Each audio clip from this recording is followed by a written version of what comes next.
All right, we're live. Welcome. It's been a week. I've been busy. You've been busy, Alex? Fucking immensely, my man. I'm gearing up for full production, so these next 2-3 weeks are gonna be wild. I've been learning a new game system. Also, I got my Why Rogue is Awesome video out. Yeah, I saw. And it's genuinely scary.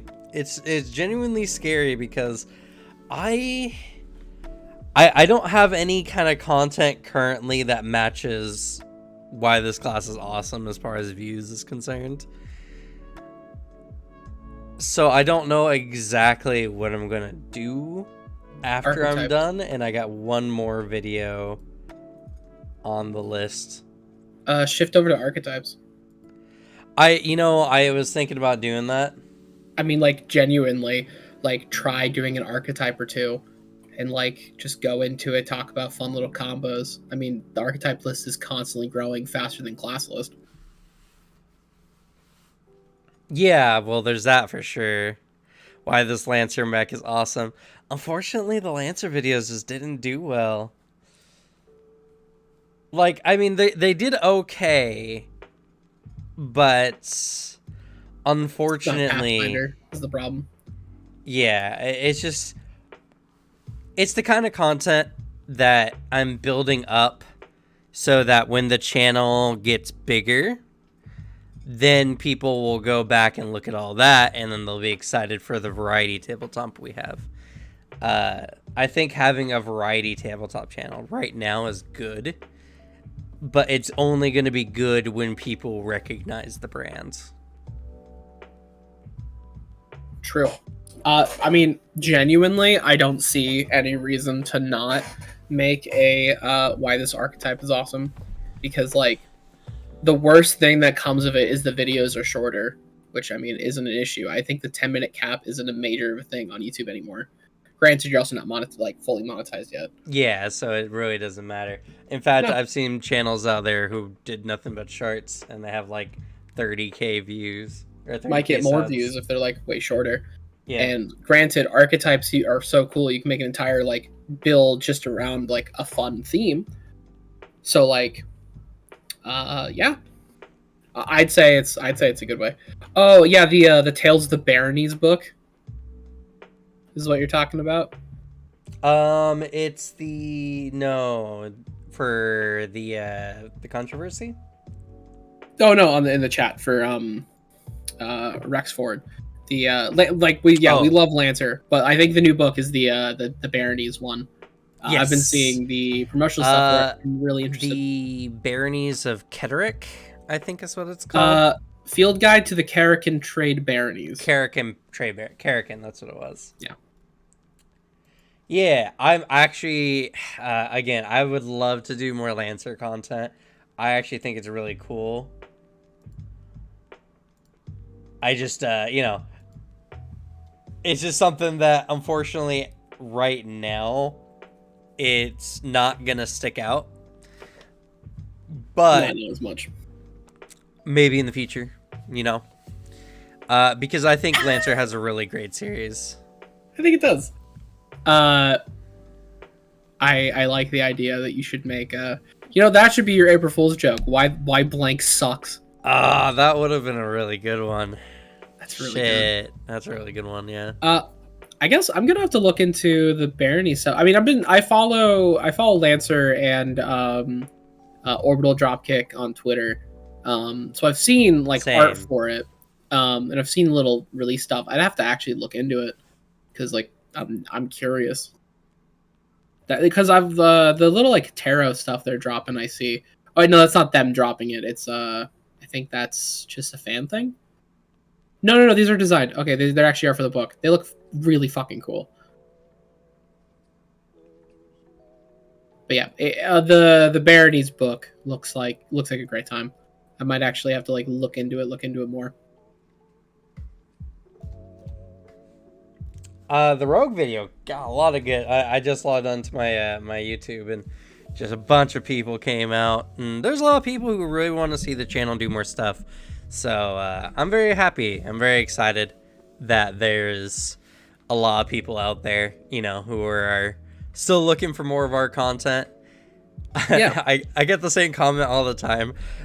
Don't worry about doing short videos. Just make long content, do deep dives, and like, while I definitely could, and I think that would be interesting in its own right, I enjoy the charm of why this class is awesome, because literally it's just me frantically talking about how much I like a class for like 20-30 minutes. Yeah, it's and I mean, if you were to make like deep dive stuff, I'd say they work best in like supplement material. Like, you could literally make another series down the line once you know start producing more content, or like able to actually churn it out.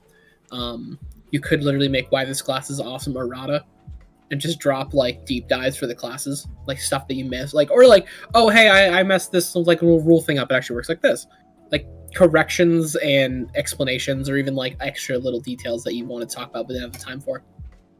Well, and I think another thing about it that's kind of, it's kind of just on the content creator side of things, but like I can just double up on my content. You know, I can just make videos later when there's more people who want to see it, and be like, all right, fine, I'll make the long content short, so we'll just do all the classes again, I guess.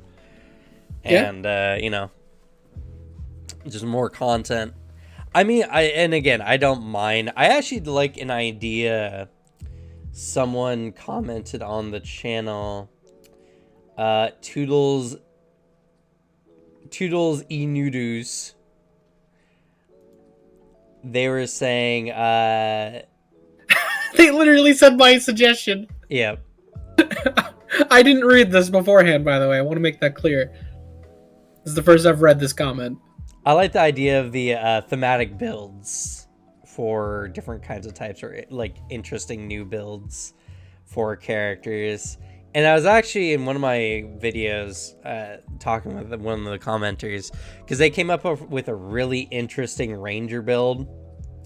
What was it? It was Toodles yet again.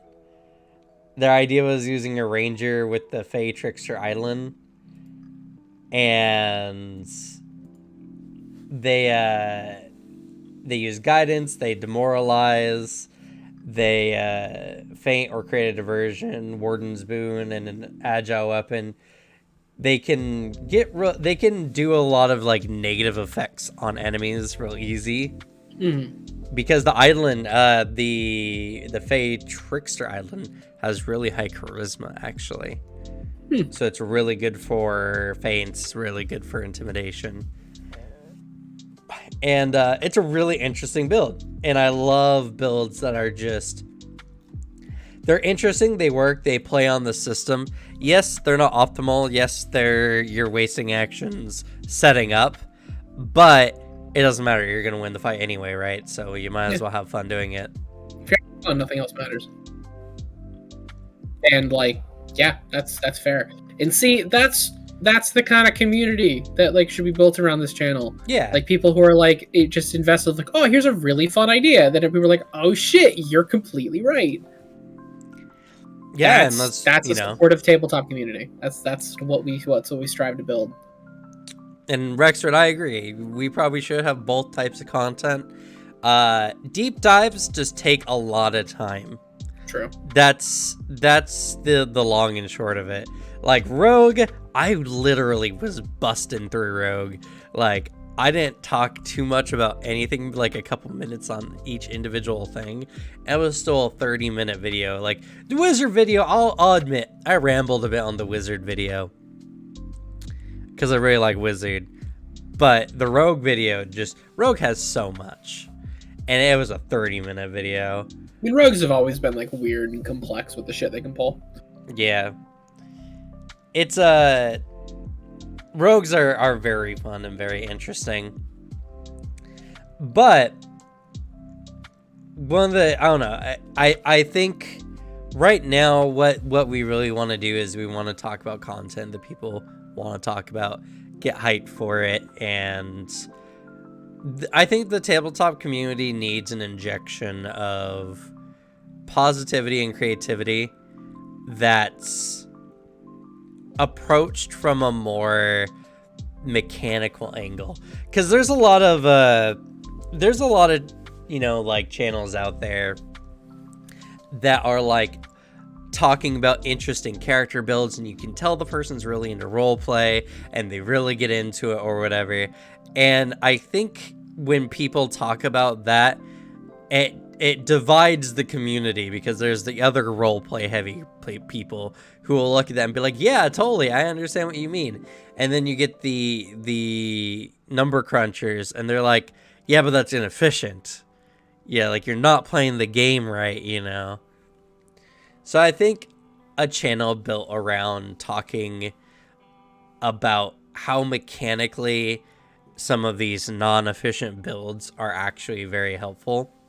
And I was actually thinking of a scenario earlier, and I was like thinking, all right, you need to sneak into like the castle, or you need to get in contact with the king or the kingdom's princess, but she is only ever out in like social gatherings, you know. So what do?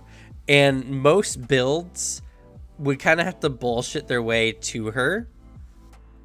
But let's say you had a character who is playing like the dandy, or the whatever, what's the other one? It's the dandy and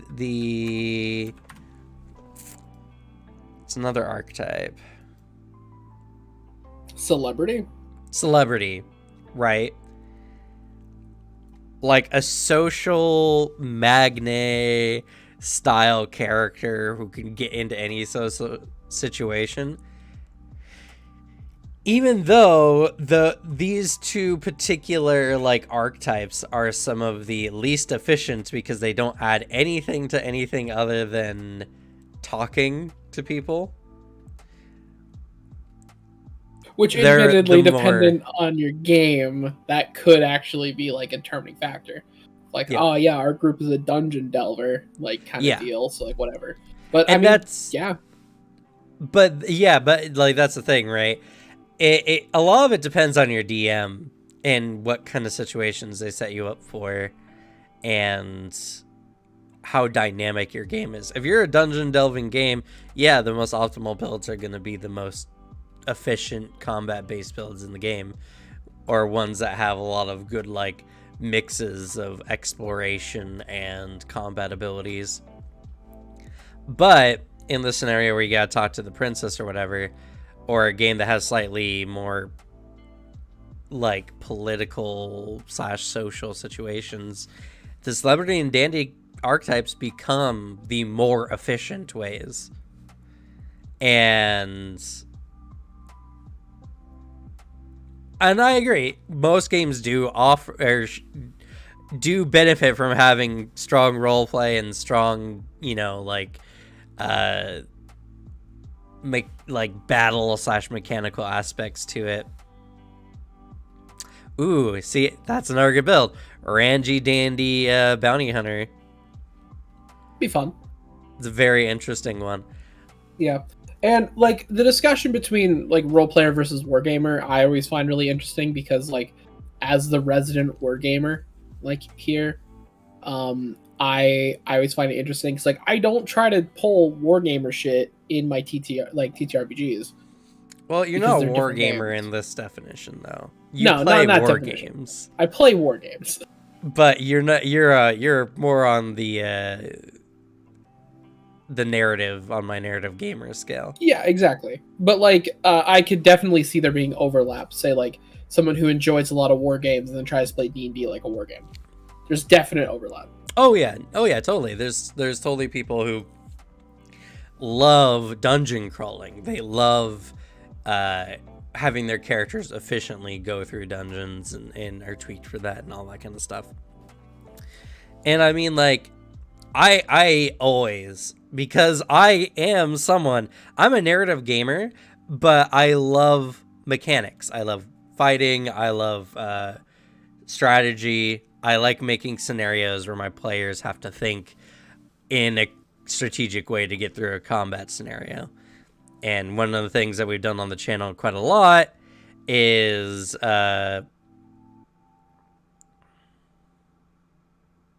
yes, you could have used your dandy dedication to spread rumors about Peter. But what I do a lot is I like to push my players to the edge when it comes to combat. I have a lot of combats in a lot of my games where the players get knocked down to like the utmost limit of their HP. They've gone down a couple times or whatever, you know. And it's a good blend of both. But that's exactly why, like, both playstyles should be valid. And I think what mechanical players tend not to see is how certain role play mechanics actually benefit characters. Yeah.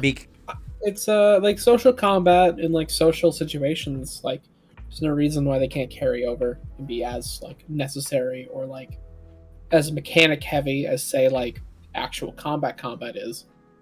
Like there's definite like reasons for both.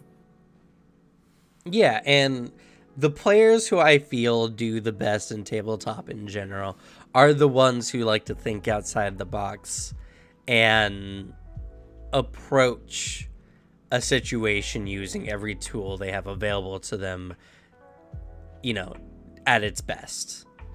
The characters that do the best, not only that, but the players that tend to have the most fun in the games.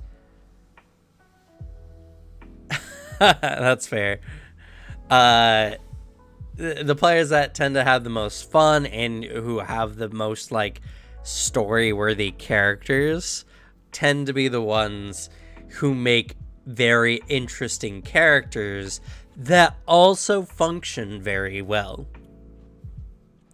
One of my most successful characters is my evil wizard character. And he was a utility wizard. He had almost no combat abilities except for, you know, a save few and cantrips, obviously. And he was a very good character because by the time the game was done, he was capable of doing like anything, everything. And a lot of it was story reasons. He had a permanent Earth Elemental summon because he did a bunch of research on a ritual. We were playing the Out of the Abyss game, and he did a bunch of research on this structure that creates Earth Elemental like guardians for this place for some undergnomes, and he had the right materials and bam, made a permanent Earth Elemental, you know, companion that he didn't need to have concentration to keep. He had a homunculus, which I love the homunculus spell. Essentially allowed him to at least be in like to do two things at once. Nikos did that a lot. Yep. And he was a character who could literally, like, one of our compatriots turned from a sentient slime into a non-sentient slime. And my character's an asshole, and he hasn't liked the slime since the beginning. But he's like, alright, you plebs, I'm gonna create a fucking miracle for y'all, because I like my allies at least enough to do so. And so he caused the slime to be reincarnated with most of its memories, quote unquote.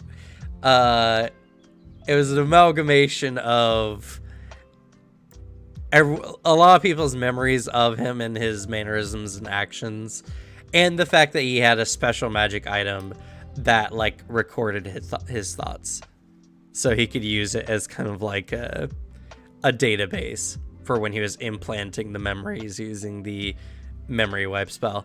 And like not everything was perfect, but it was close enough for a character who is dead in a way that could not be resurrected. So, you know, like anything, and that's the thing too. He didn't use the wish spell to do that. There's so many times where players is like, I used the wish spell and I'm bringing his memories back or whatever. Because the wish spell can do like anything, right? Nikos didn't need the wish spell. He could do anything with just how intelligent he was. Using magic creatively. Yeah. And I was not the most efficient character in our party. If anything, that was Rogel. Fucking goes in and just smites someone a bazillion times. So Paladin's best class. Yeah. I mean, Paladins are good. Paladins are very efficient classes. I'm playing one now, and I felt really good about it, so, you know. Which one do you think is more important, narrative variety or a solid floor for the whole table to stand on expectation-wise? I don't know why you can't have both.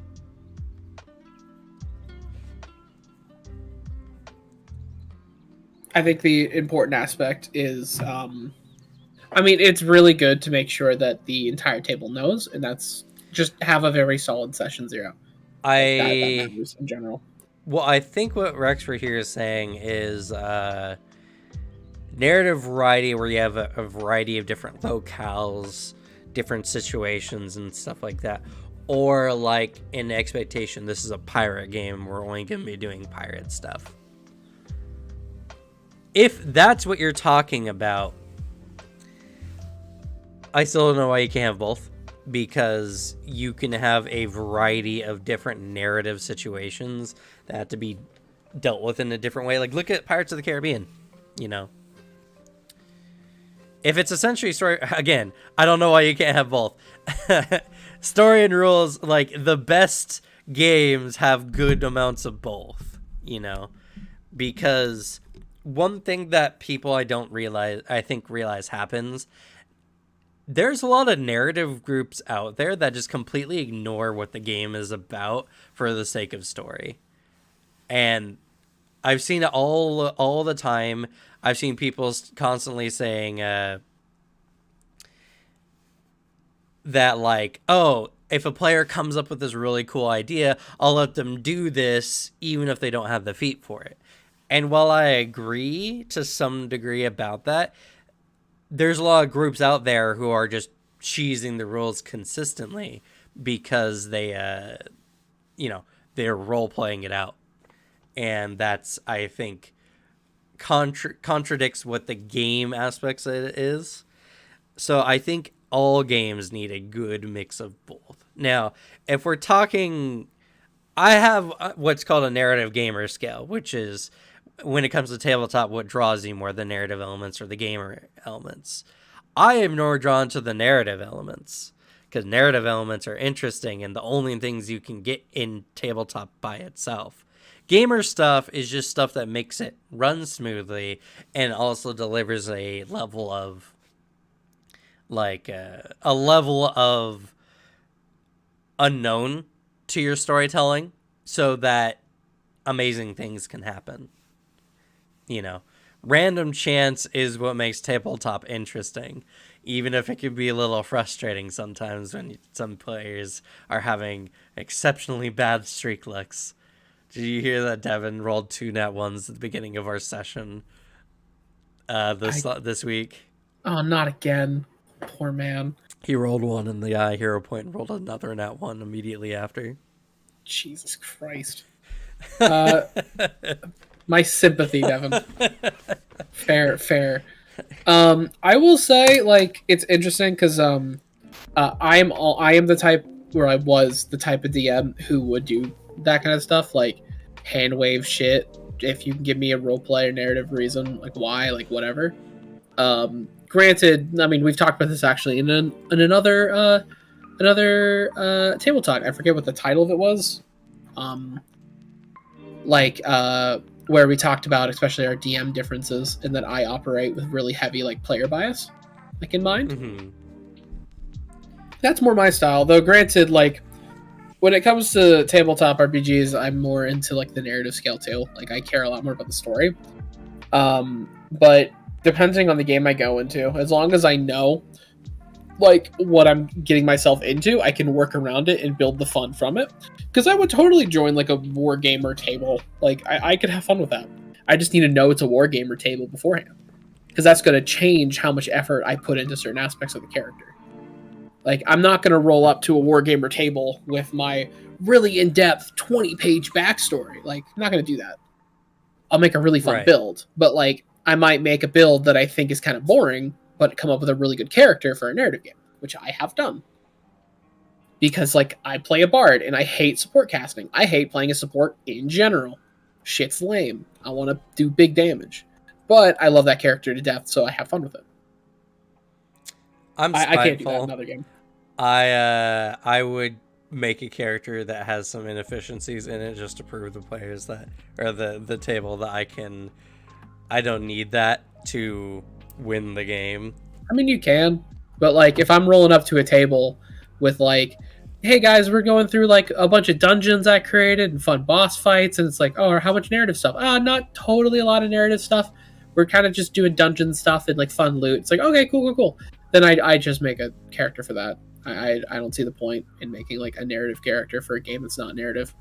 Yeah, well, I mean, that's the thing. Is like, I'm not talking about like making a narrative character that does well in a gamer. I'm talking about a character that utilizes the mechanics in ways that are unexpected. Yeah, that'd be in efficiency. You know, true. And like I said, it's like Nikos. Nikos made a lot of combat scenarios much better and easier because of dynamic use of his spells. So. Yeah, and I mean, granted, I don't think I could ever do that because my fun is I play DPS. That's my shit. I love it. Yeah, and that's that. You know, that's a very fair comment as well. All this talk about making narrative characters more efficient in some scenarios or whatever. This is not something that anyone can do. And I think that's kind of where my argument falls apart, is the tabletop that we enjoyed the most comes from a level of expertise in the game that's unusual. Because a lot of players aren't deep thinkers. They're not capable of adding it all together, and there's a lot of players who still don't remember everything on their character sheets even after every week coming back and looking at it. So like the number cruncher thing is just something that is very easy to do, because when you make your character broken, no matter what you do, you are likely to succeed. But if you're good at roleplay, then you can make any kind of character succeed. And that's just kind of the... I think that's where there's a lot to consider when it comes to the people at your table and the people who want to play tabletop in general. I definitely believe that players should be able to play the characters that they want to play. And I do my best to make the table work in that way. And it's also a thing of... not everyone has the proficiency for deep role play or even the drive to get that proficiency. It's not for everybody. So like if, say for example, anything we say feels targeted and you're like, damn, I'm not like that. There's no issue there. Play the game you want to play, have fun the way you want to have fun. The only thing to take umbrage is if anyone tells you, or you tell anyone, that you're playing the game wrong. Yeah. That's not right. No, it is your table. You as the table determine what you do and how you have fun because you're spending a few hours with friends. Yeah. You're the whole point is to get together and to just chill, have fun, and tell an interesting story. That's if your sense of fun is playing D&D for a few hours in little chunks where you get constantly distracted because you're with friends, or like you just kind of stop playing partway through and just do something else, like fair enough. What matters is that you're around people that you like and have fun being around. That's kind of all that matters. Well, that was a big tangent. I was actually not expecting us to deep dive into playstyles, like I right mean, off the bat. we kind of do that in general. I mean that yeah. Table Yeah. talk is not an organized chat. I would That's for not be sure. as down to do it if it was. That's fair. I mean, I That's no literally myself. have you around, so it doesn't become that. Yeah, because that's boring, bro. If we had a fucking timetable we had to hit for this shit, I'd be like, that's a lot of work, my man. I hope you understand I'm not doing this. Yeah. Nah. Most of the time, you don't even know what we're doing until the day of, and I'm just like, There's we're so gonna many talk about moments. this. I'm like getting her like a coffee or like a drink like on the way my way home to this, and it's like we're doing this, and I'm like, all right, cool. There is rare time where I know a week in advance what we're talking about. I know the kind of man you are, Alex, and I try to work in a way that's efficient for both of us. Which is mostly just I have something and you're just here to give your commentary on it. That works just fine for me. But let's go ahead and talk about the actual controversy that we're here to talk about today. I am very curious what this is about. So for those who do not know, and I'm looking for it right now, I want to say it's their Abomination Vaults module. So I'll say right off the bat, I knew that there was a controversy. That is the extent of my knowledge of this story. I knew that something happened, and I immediately just thought like, huh, and then never looked into it. I think yes, so. This is about their first official release for D&D 5e. Paizo made a D&D 5e module, which is a module that is one of their more successful modules they've made for Pathfinder 2nd edition. So why do you think Paizo decided to do this, Alex? Personally, I'm curious. So what they did is they took Abomination Vaults, and I want to look for the exact post here. My God, Paizo, you just have so much garbage on your Twitter line sometimes. Like, I get the grind, and so I can't be mad, but simultaneously, I'm trying to find Gotta something. keep posts up. Yeah, that's something I need to do. I mean, same, different reasons, but yeah, I actually have to grow my social media presence a lot more. Yeah. Though, at least for like my thoughts, I have two. One of which has already been answered, like immediately. Like, yeah, money. That's why any business does anything. Second, I don't know, to like get 5e players to play 2e. Where they're like, oh, this module's really good. Who made it? Paizo? What do they do? Ooh, Pathfinder. I've heard of Pathfinder. A lot of sweaty nerds talk about Pathfinder. Maybe it'd be cool if this is what it is. I don't know. It's kind of like the two reasons any business does anything: money and marketing. That's fair. And I think that comment is what really kind of hits it on the head. Is it's about money and marketing. It's so first of all, I'm gonna say I don't work for Paizo. I don't hear anything from Paizo really, especially not about this. And Paizo has been doing a lot to expand its brand. Yeah. And they've done this in a few ways. First of all, like, you say money, but I disagree with that statement for one reason in particular, which is Paizo has, and always has, provided everything that they come out in their books for free on Archive of Nethys. Yeah, but like, I mean, still, it's releasing a content that is more niche to an audience that is more like large, and especially like I have met so many 5e players who pride themselves on having every single book for 5e. Like, I mean, it's obviously like that's like, oh, we'll make a decent amount of money, like profit from 5e players, because yeah, there's going to be a lot of book sales. I mean, they do that. Like, they do release a lot of this shit for free. Like, good for them. But like, they got to make a profit somehow, and that's a way to make a really fat profit is capitalizing off of 5e players. Yeah, and to be fair, and I'm not 100% sure. Let's see. Paizo earnings. Let's see if this stuff is available. They're a publicly traded company. It probably would be. Though, oh, I guess are they? Oh yeah, I guess did they announce a 5e book like years ago? I have no idea what you're mentioning with the Kingmaker one. Granted, this is also my first exposure into this in general. I didn't know they were doing this until today.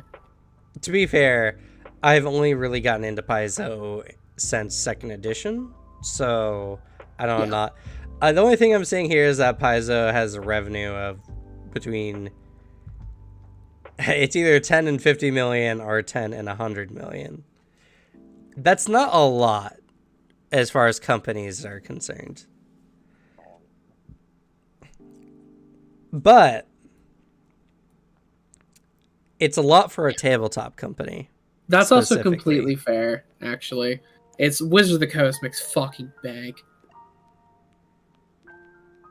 Well, yeah, so the thing is, Wizards of the Coast doesn't make a lot of money on D&D either, actually. Because it's like, okay, imagine that like a good majority of the population gets like between 1 and 5 books, right? And, you know, that's like a fair amount. Each book is like $50, $40, somewhere in that range. Magic cards sell billions. Yeah. They sell so much. Yeah, that's because 4E. Well, again, they were making more than Wizards of the Coast, the company, and it's actually really hard to know exactly what they were making because we don't get access to what each division necessarily makes. I'm not surprised, though, that Pathfinder 1E was doing better than 4E, though. No one's contesting that. 4E was a flop. Nobody liked 4E. 4E was a flop. It was a huge flop. The thing is, Paizo is smart when it comes to releasing their content.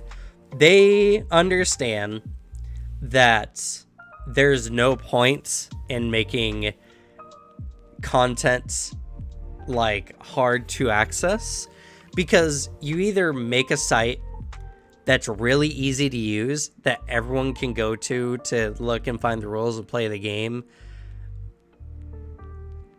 for free, because otherwise it's going to be pirated and then your content's out there anyway, right? So the people who want it for free are going to get it for free. So why not make a website that makes the process easier? Hey, Bohun, thank you for the subscription. Why not make it easier to play the game? Why not give a resource that players can easily go to, find the information, play their games, so they get really hyped, and then they, you know, become excited for Paizo products? That's why Kingmaker, the video game, sold really well. That's why Wrath of the Righteous sold really well, actually. Yeah. I mean, like, I have willingly bought a Pathfinder book because I was just so hyped to see the rules. Like, I have not done that for D&D. I have not bought a D&D book since, like, I bought a module to run, like, a good 3 years ago. Yeah. I have no drive of buying D&D books because, like, I have them all. I have the PDFs of all of them. I don't need to buy the books. Yeah, and I think one of the problems, and this is kind of one of the reasons why Pathfinder does so well, D&D has been told by corporate to release books so players buy books, right? And most of the time, those books are adventure modules.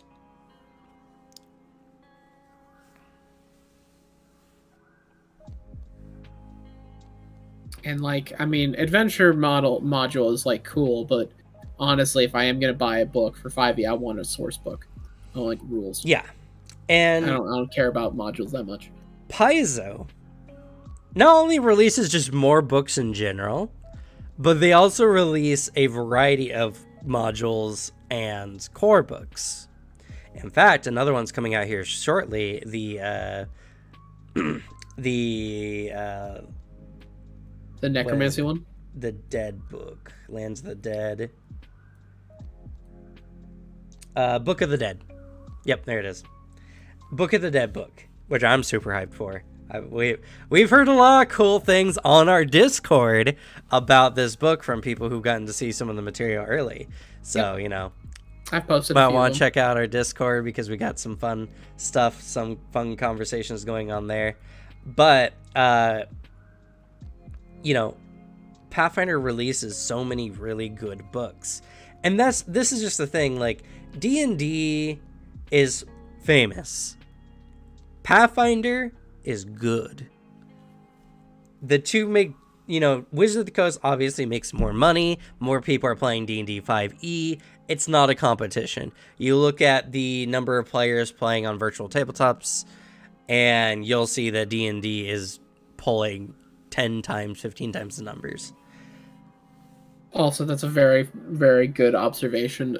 Wizard of the Coast is very good at trying to get you to buy same book multiple times. There's that a little bit. Paizo kind of does it too, though, because they also have special editions for their books. I mean, you gotta. I mean, also through like, yeah, if you want to access this in a convenient manner, give us extra money for the book. Like, you can't just either, like, the D&D Beyond is a great tool if you pay a lot of money for it. And that's my problem with D&D Beyond. I love that service so much. It's really nice and easy to use. But good fucking lord, I don't want to pay for all those books. Or even again for some of those books. Yep. Yeah. To be fair, I paid a lot for double books because of Roll20 as well, because we use a lot of the stuff on Roll20. True. But you know, this is the thing, right? This is why I think Pathfinder is doing so well, because Pathfinder is almost exclusively a tabletop company, and they are, with very little question, the most successful tabletop company that's not a part of anything bigger. You know what I mean? And it's because they have so many people. Their world they built is so much more interesting. The community around it is very interested, and Pathfinder in itself, the first Pathfinder was for people who wanted to preserve what made D&D 3 and 3.5 good, because 4E is a flop.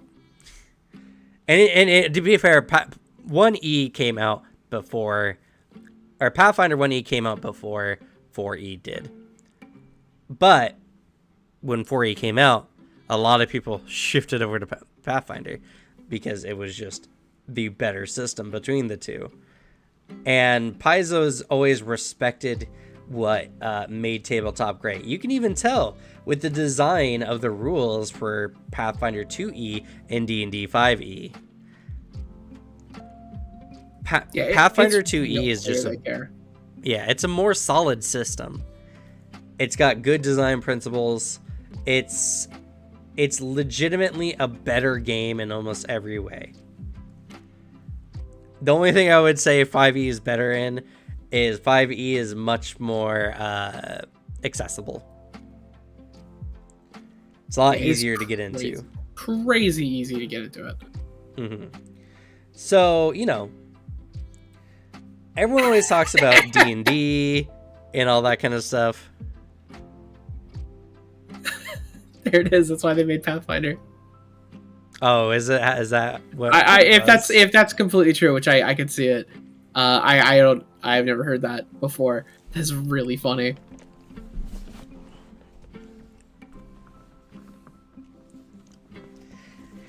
So, you know, and the thing is, Paizo has to fight big money. Paizo has to contest with a company the size of Wizards of the Coast. And like I said, D&D makes millions on books.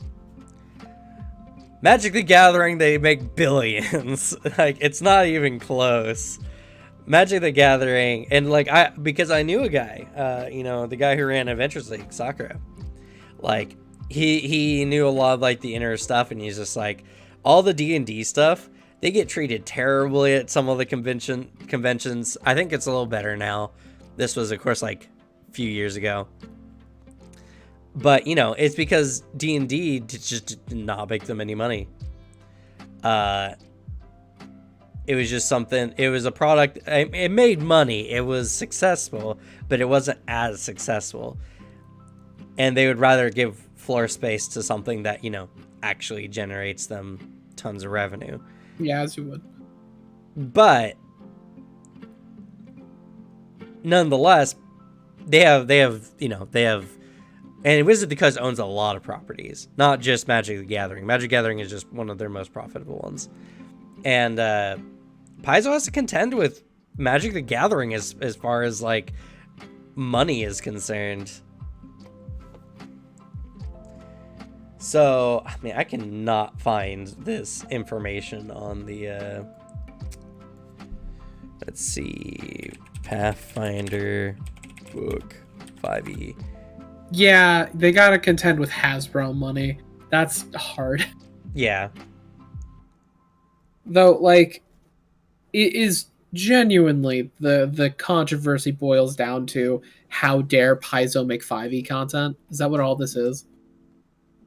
Yeah, so one of the big things was Paizo decided to make the big brain move to release Abomination Vaults, which is one of their most successful modules for 5e. Makes sense. And everyone was thinking like, oh, see, now Paizo's just going to start making 5e content because it's easier and more, like get more money by leeching off of 5e. Yeah. And while Paizo would have to be insane not to take the opportunity to do so, you also have to consider what it means, right? Abomination Vaults was a really successful module for Pathfinder 2e, and it's a very interesting one. It's kind of like, not exactly the same, but similar to like the Out of the Abyss book, as far as like the kind of themes and such. But Golarion is a much better written world than Faerun. The world of Pathfinder is better designed than Forgotten Realms because there's just, like Forgotten Realms has book lore that's involved with it. It's a very messy world, and honestly, you just don't know a lot about everything that's going on. Well, Golarion lore has a very well-defined, well-established lore for a lot bigger sections of it. Not to say that, like, Waterdeep, Baldur's Gate don't have really good lore and stuff written for them. They do. But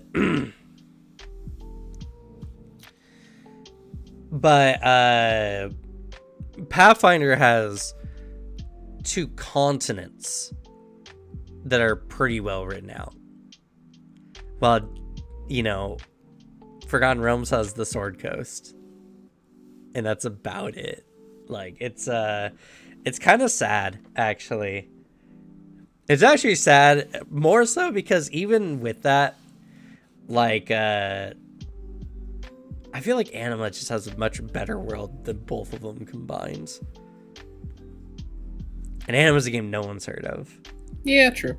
I mean, Anima lore is interesting, but like, yeah. I mean, honestly, like, I like your version of Anima lore. At least, like, how stuff you've interpreted a lot better than stuff directly from the book. That's fair. But like, I'll at least say I hold a lot of them on equal levels of just like cool when I hear a cool thing, but like I'm not gonna dig deep into it like other shit. That's just because I'm biased and I'm not super like big into fantasy stuff. That's fair. I'm not as into fantasy. Though, like, I mean, why wouldn't they do that? That just makes sense. That's just a smart move. Yeah. Like, because also I'm thinking, what if we get the alternative in a far off world where Wizard of the Coast does this? I doubt it, but it would be so fucking hype if they made Curse of Strahd or like Tales from Avernus or whatever that book's called.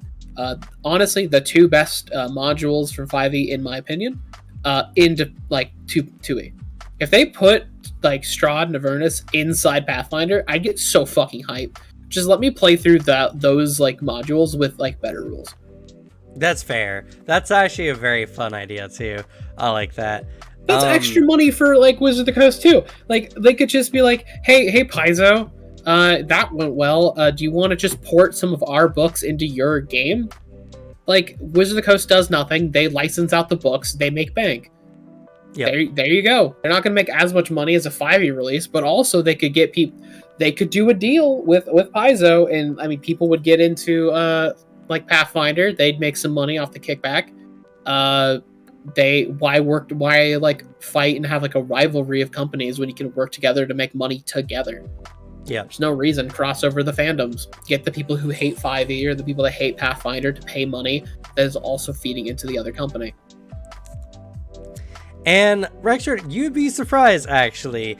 It's most of D&D Faerun's lore is based around the success of the books, and they just don't explore a lot of Faerun in it. I'm not gonna say that there hasn't been like some more inland stuff with 3.5, and I don't have the extensive amount of knowledge to know. But what I do know, because running games and trying to make lore and research and everything, there's a lot of the world that's just kind of untouched in Faerun.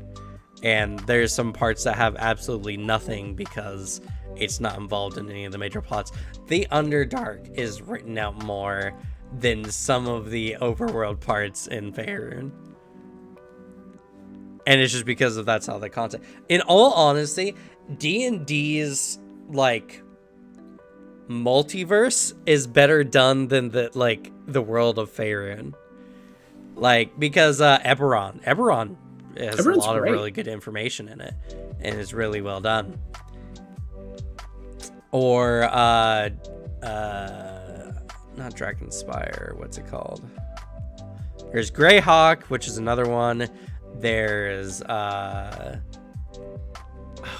have so many. And those are all very interesting written like world settings and everything like that. And all of those, even it's just Faerun has really messy lore. That's what happens when you just like every book is canon, like since like for like a really long time. This is what happens. Your lore gets bloated. I can't say much. I'm a Warhammer fan. Well, as someone who's run a lot of the modules for Adventures League for D&D, the biggest complaint is a lot of the modules I run, I'm telling the players the information, and I watch their eyes roll in the back of their head because it's about things that they don't understand, because it's a lot of fan service of D&D nerds. Yeah, I never gave a shit about greater D&D lore. Galarian, on the other hand, has some of that, but there's also just a large part of it that is just easy, more lore friendly for newer players. A lot of the modules, a lot of the things, like, yeah, you're gonna hear names from Pathfinder lore that players are not gonna know of. Sure, it's not gonna be as bad.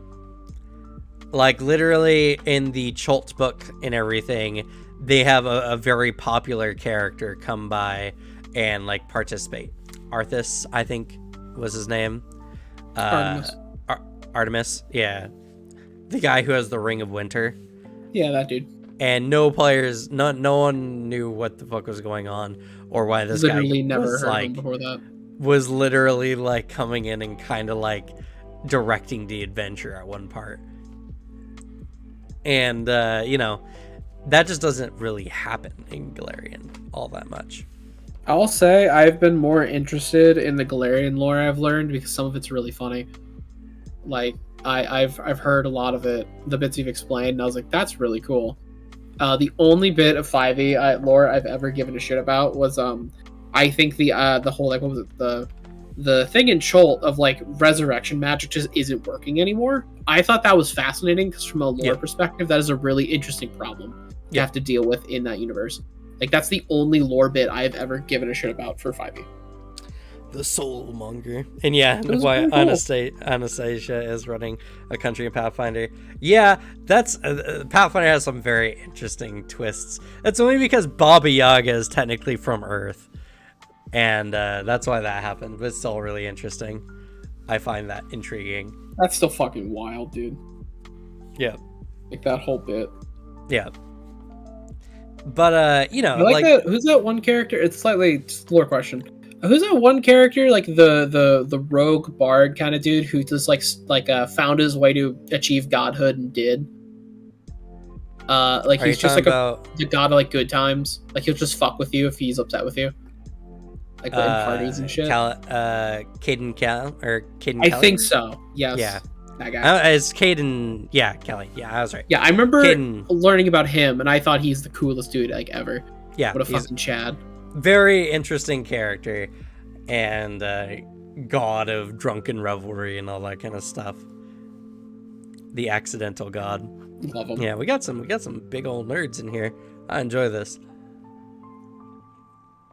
But yeah, there's that. There's the very interesting stuff. Honestly, some of the gods in Pathfinder are more interesting than the ones in D&D. Yeah, I mean, if you're playing a religious character, you kind of are motivated in character creation to know what your god is and what their whole shit is. In 5e, you can just pick a god. I mean, you can kind of do that in Pathfinder 2e too, but that's what I mean. Like in 2e, way more interesting. In 2e, they're more interesting, and you have to. You're more motivated to actually learn their shit. 5e, you literally can just read a book, pick a name, and then do it. Yeah, it's a lot easier to do that. Because in Pathfinder, it's like, oh, you get bonuses based on the god you pick. So pick a god that fits your character. There's a lot of stuff, and so like when we come back down to the base question is like, is Paizo selling out? It's like, no, Paizo understands the market better than anyone else, and not only that, but Paizo listens to its community all the time. That's why, during when they made Pathfinder 2e, they moved to ancestries and heritages rather than races, because they're like, race seems like a very bad take on this, so let's pick ancestry. They wanted to make their game more inclusive. They write, in my opinion, too many, but they write a lot of non-binary characters, trans characters, all that kind of stuff. And a lot of those characters are pretty good. I mean, there's the lady, she's actually going to be on the front of the world book they're writing for the what's it called? It's the I did not want rule books.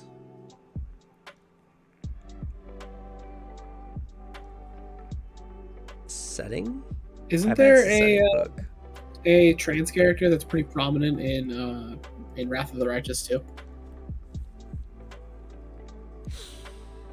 Because I know she's like dope as fuck.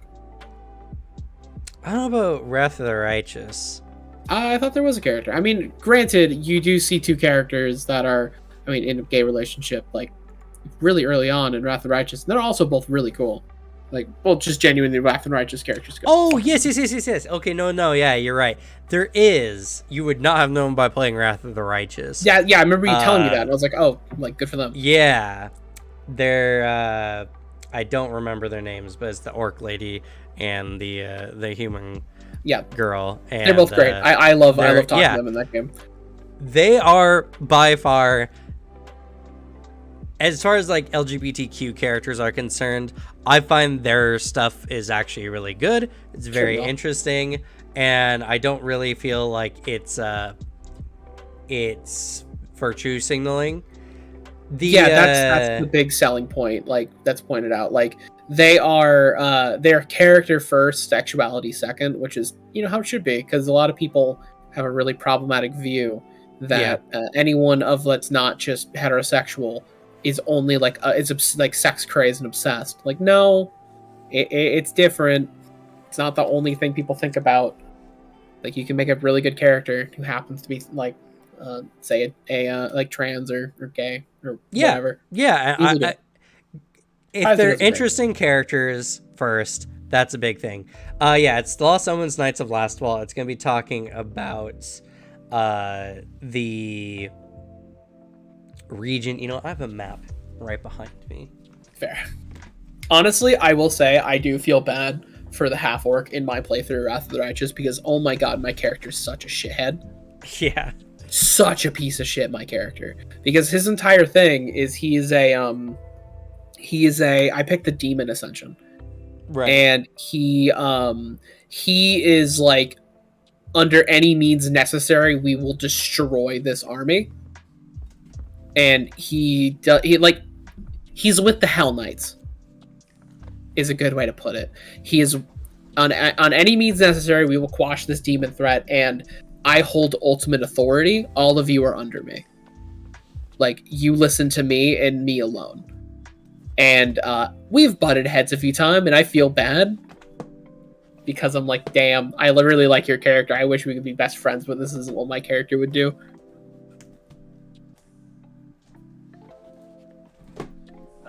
Yeah, tropes are tropes. It'd be like that. Actually, that's one NPC I just didn't like. I didn't really care for him. I gotta say, though, nothing can top Regis. Regis is the shit. Regis is so fucking good. He is my best friend in that game. Granted, also, he's my best friend with the caveat of that I am his superior. Even though he's like, the Hell Knight Order, you're below me, and I'm like, yes, but in this larger endeavor, I am above you, and you will listen to my command. Yeah, but I mean, it's so fun. That game is so fun with how much shit you can do. There's a lot of stuff, but yeah, the lady I'm talking about. Granted, Rexford, I'm not into that character type, so it's on me. Isabeth is the paladin. Oh, okay. And, yeah. Isabeth and Anivia. They're great. And, they're interesting. And again, their characters, I legitimately have no problems with. I like their story. I like everything about them. And it's about, it's about the most LGBTQ thing you could think of, right? It's a lesbian relationship and one of them is trans. Like, it doesn't get more LGBTQ than that. And legitimately, no problems with that. Nothing. I find the characters interesting. It's when we talk about Calibrin and Calarith Imodar, which Calibrin is the lady on the front of the Knights of Lastwall section. And like, her thing is she's like the head of the Knights of Lastwall at this moment, because the guy who is kind of watching over the country of Lastwall has left, and he's gone to Absalom, and he's now trying to garner aid for what's happening in the Gravelands there. So Calibrin is the one who's kind of watching it, and I don't like what they've done with her and what they've done with her child. Daughter, I guess. She goes by like she and they and them or whatever. Fair enough. Calibrin is trans. Her daughter is gender fluid, I guess is a better way to put it. And when you read through their section a lot, and these characters are watching the Knights of Lastwall, they're fighting endless hordes of undead, all that kind of stuff, right? All that kind of stuff. It's very badass.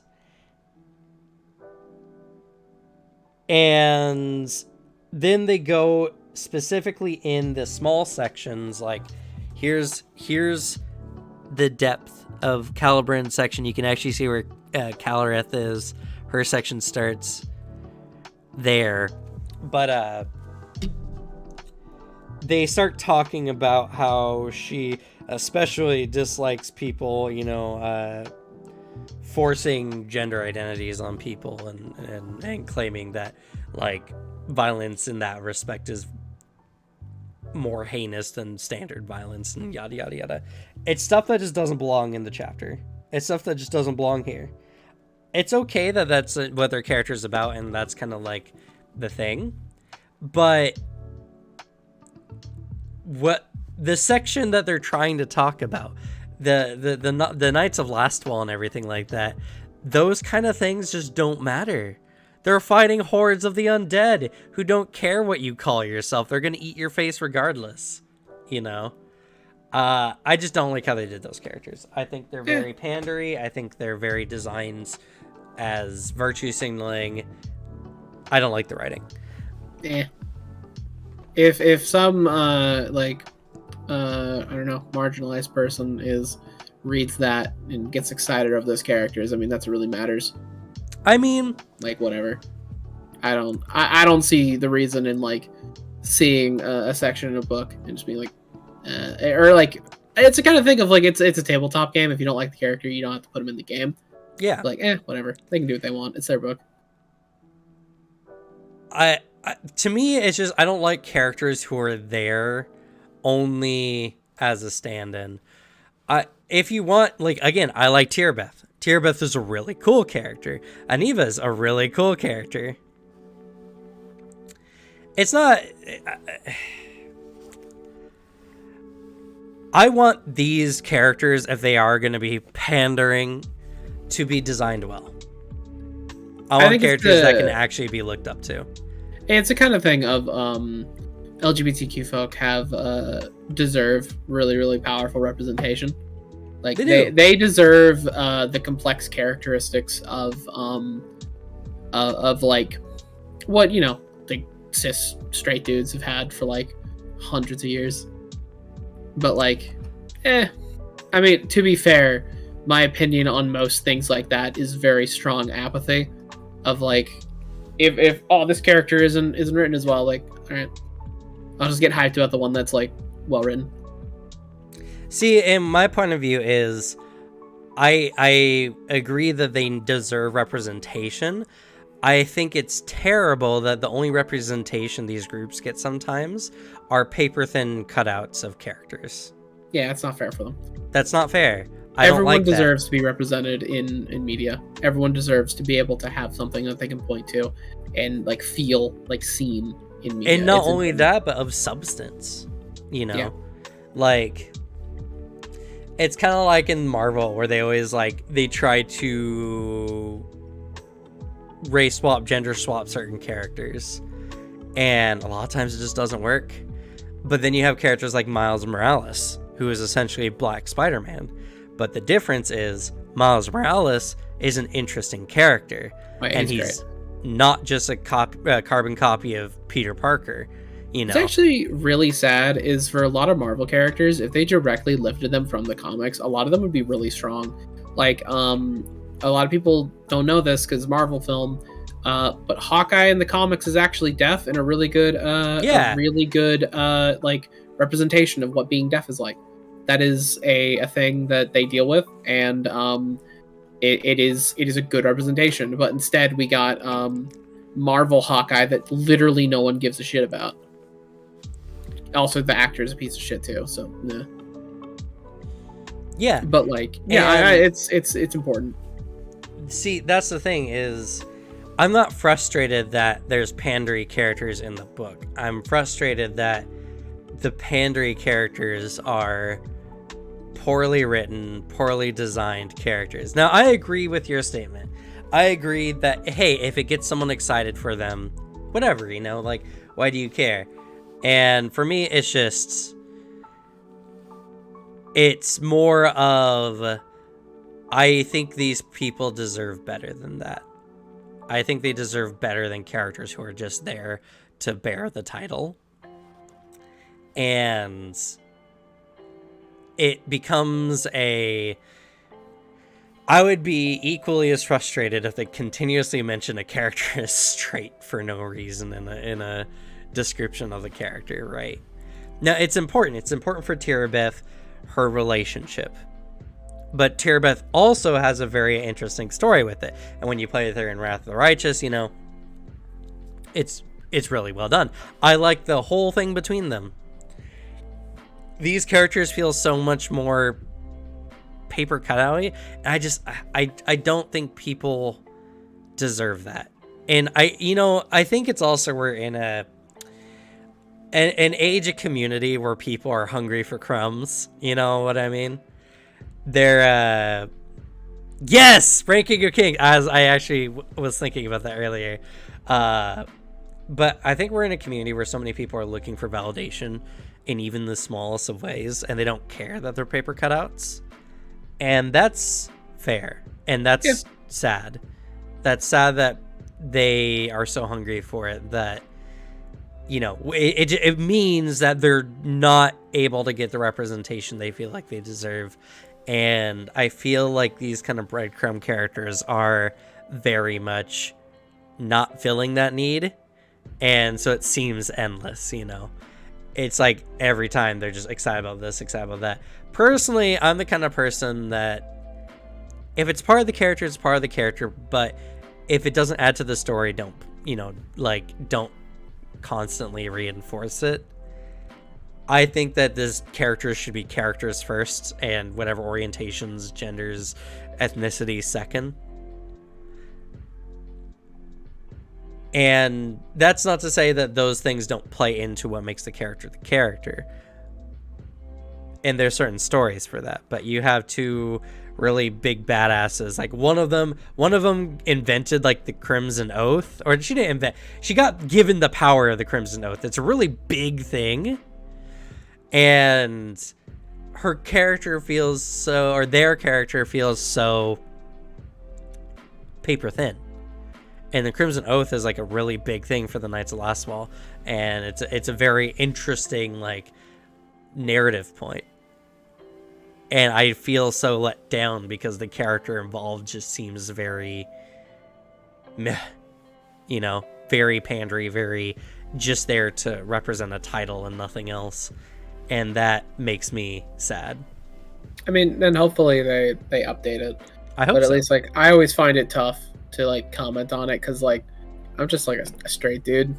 It's I don't know if I look at a character and be like I don't know if that's great representation, and then someone that's being represented really likes it, who am I to say?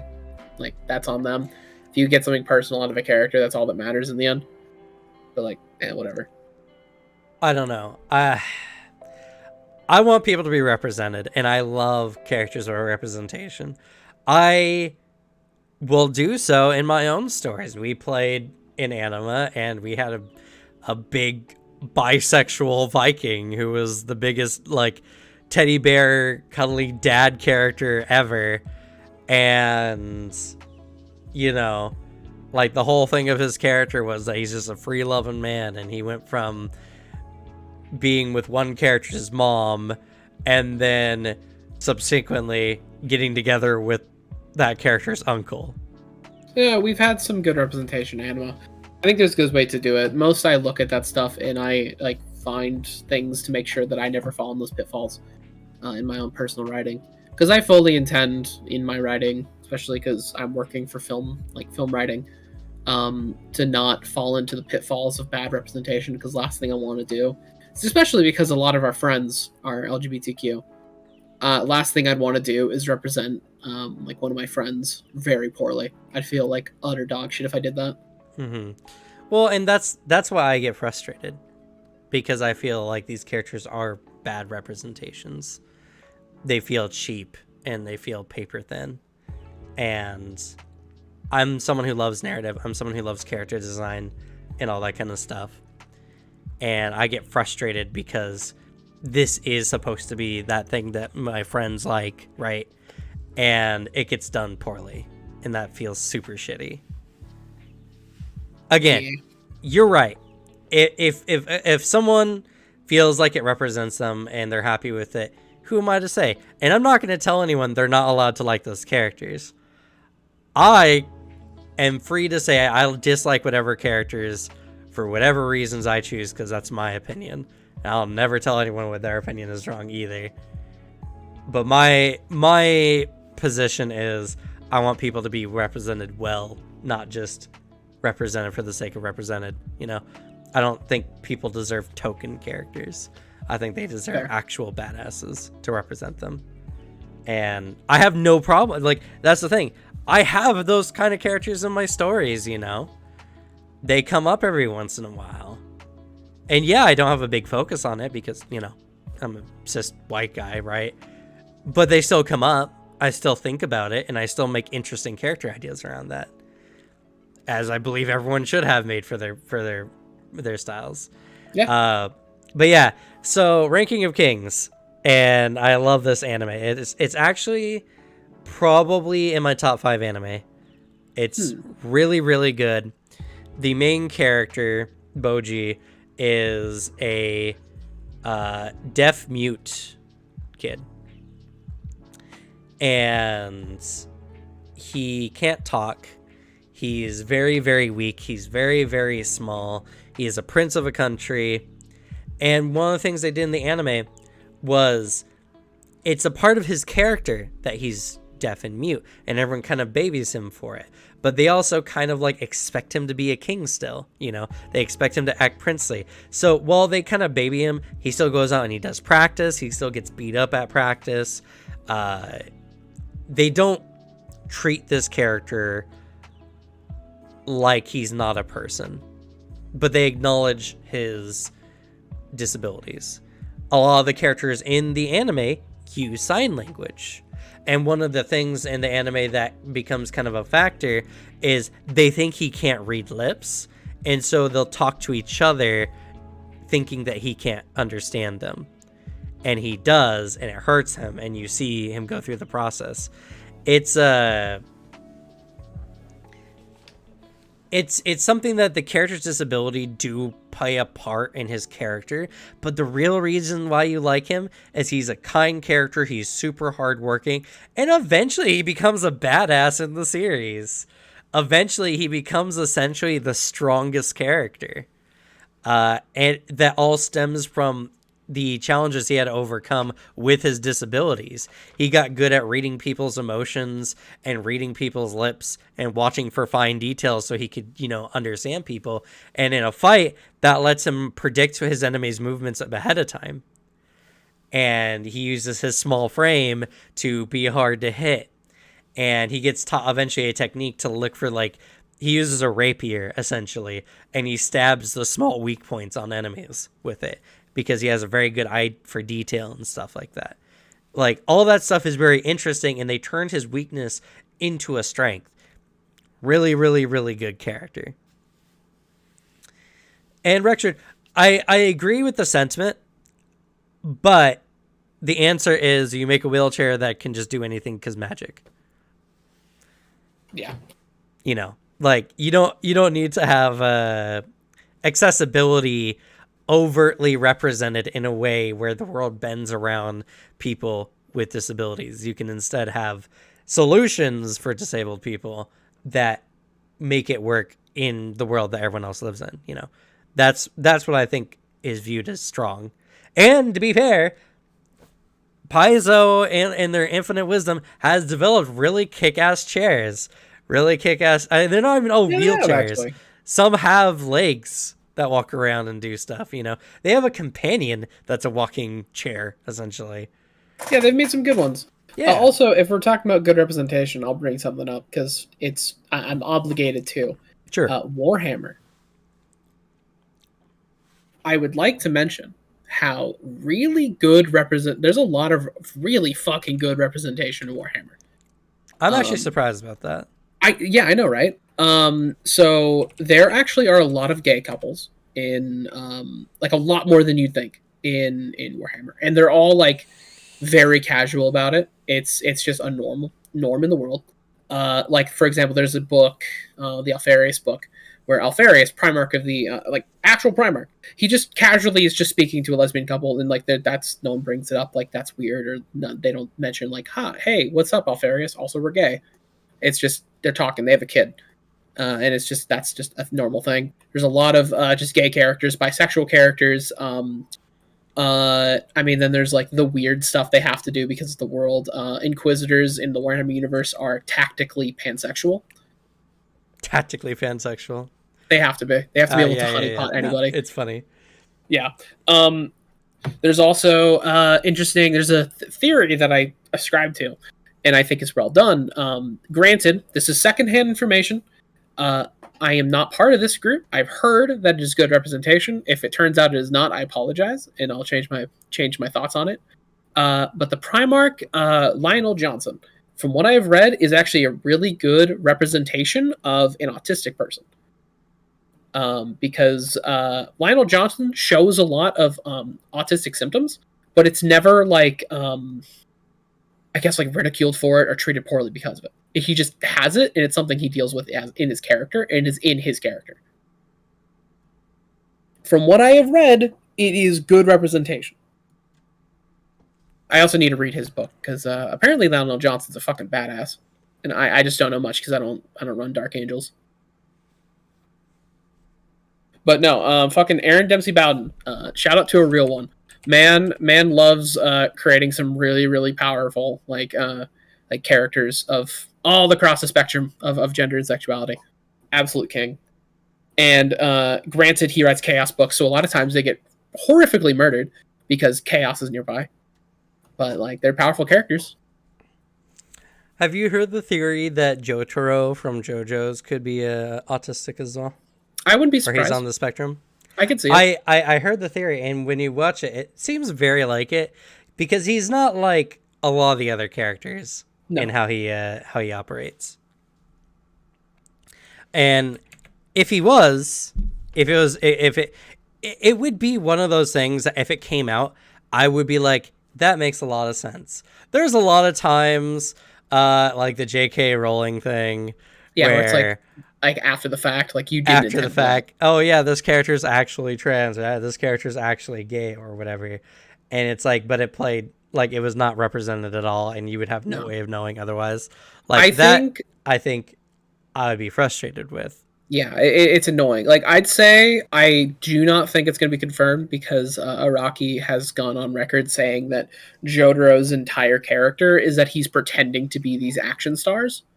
Like, that is, he's pretending to be Clint Eastwood or, like, John Wayne, like, that level of stuff. It's not what he intended. Though, if there are autistic people out there who feel inspired or at least really like Jotaro for those reasons, good for them. I'm not going to take their interpretation away from them. Their interpretation is completely valid. I don't think Araki is going to confirm it because it's not what he intended. Also, he's not that kind of guy. Araki is really good with representation too. Granted, one of his really good female characters has been held back by some Shonen Jump bullshit. Yeah, definitely the author is an important thing too. Yeah. A lot of time, it's something I had to learn really early in my like education. That a lot of times there is symbolism and like meaning in places you don't realize. And that's a perfectly valid like thing. Like there can be meaning somewhere that you did not intend. I don't know. I think what matters is because all art is your personal interpretation of a thing. It's how it affects you. So if you have a personal interpretation that goes different from the author, that's valid. It doesn't mean like you're wrong for believing this thing and taking this message away. I feel like that's just weird to do in general. Yeah. Yeah, and it's like, I think that's incredibly valid to a degree. I don't know. Fandoms can be terrible and try there's fandoms that'll ruin that shit. Yeah. So again, like everything in moderation, I suppose. Temperance is key. It's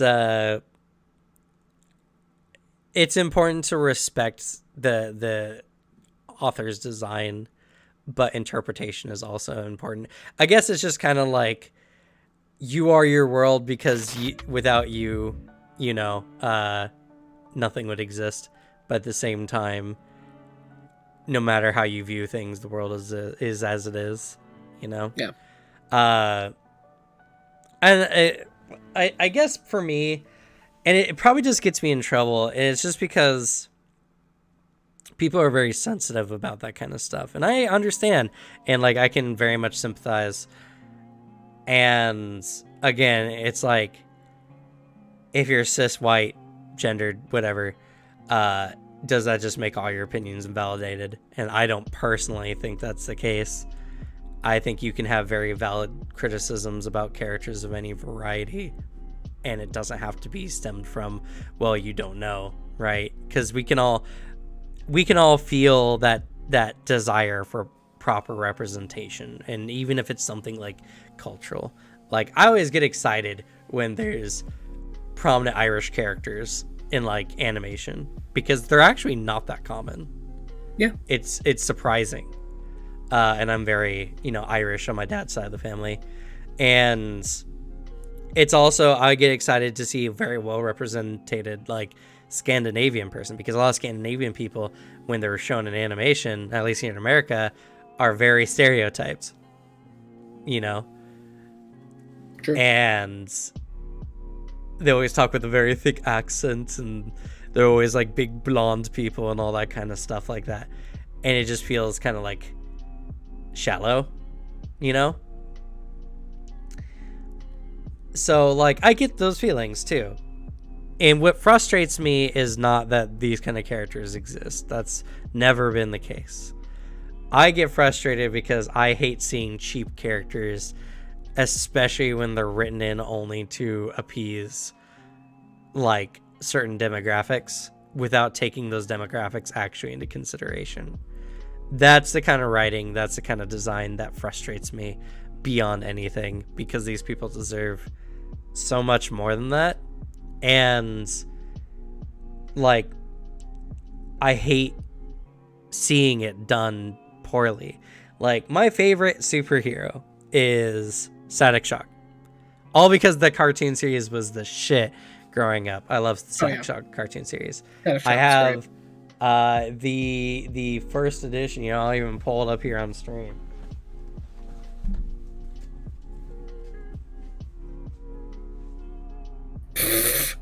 That I will admit that's the first one I thought of too, Devin.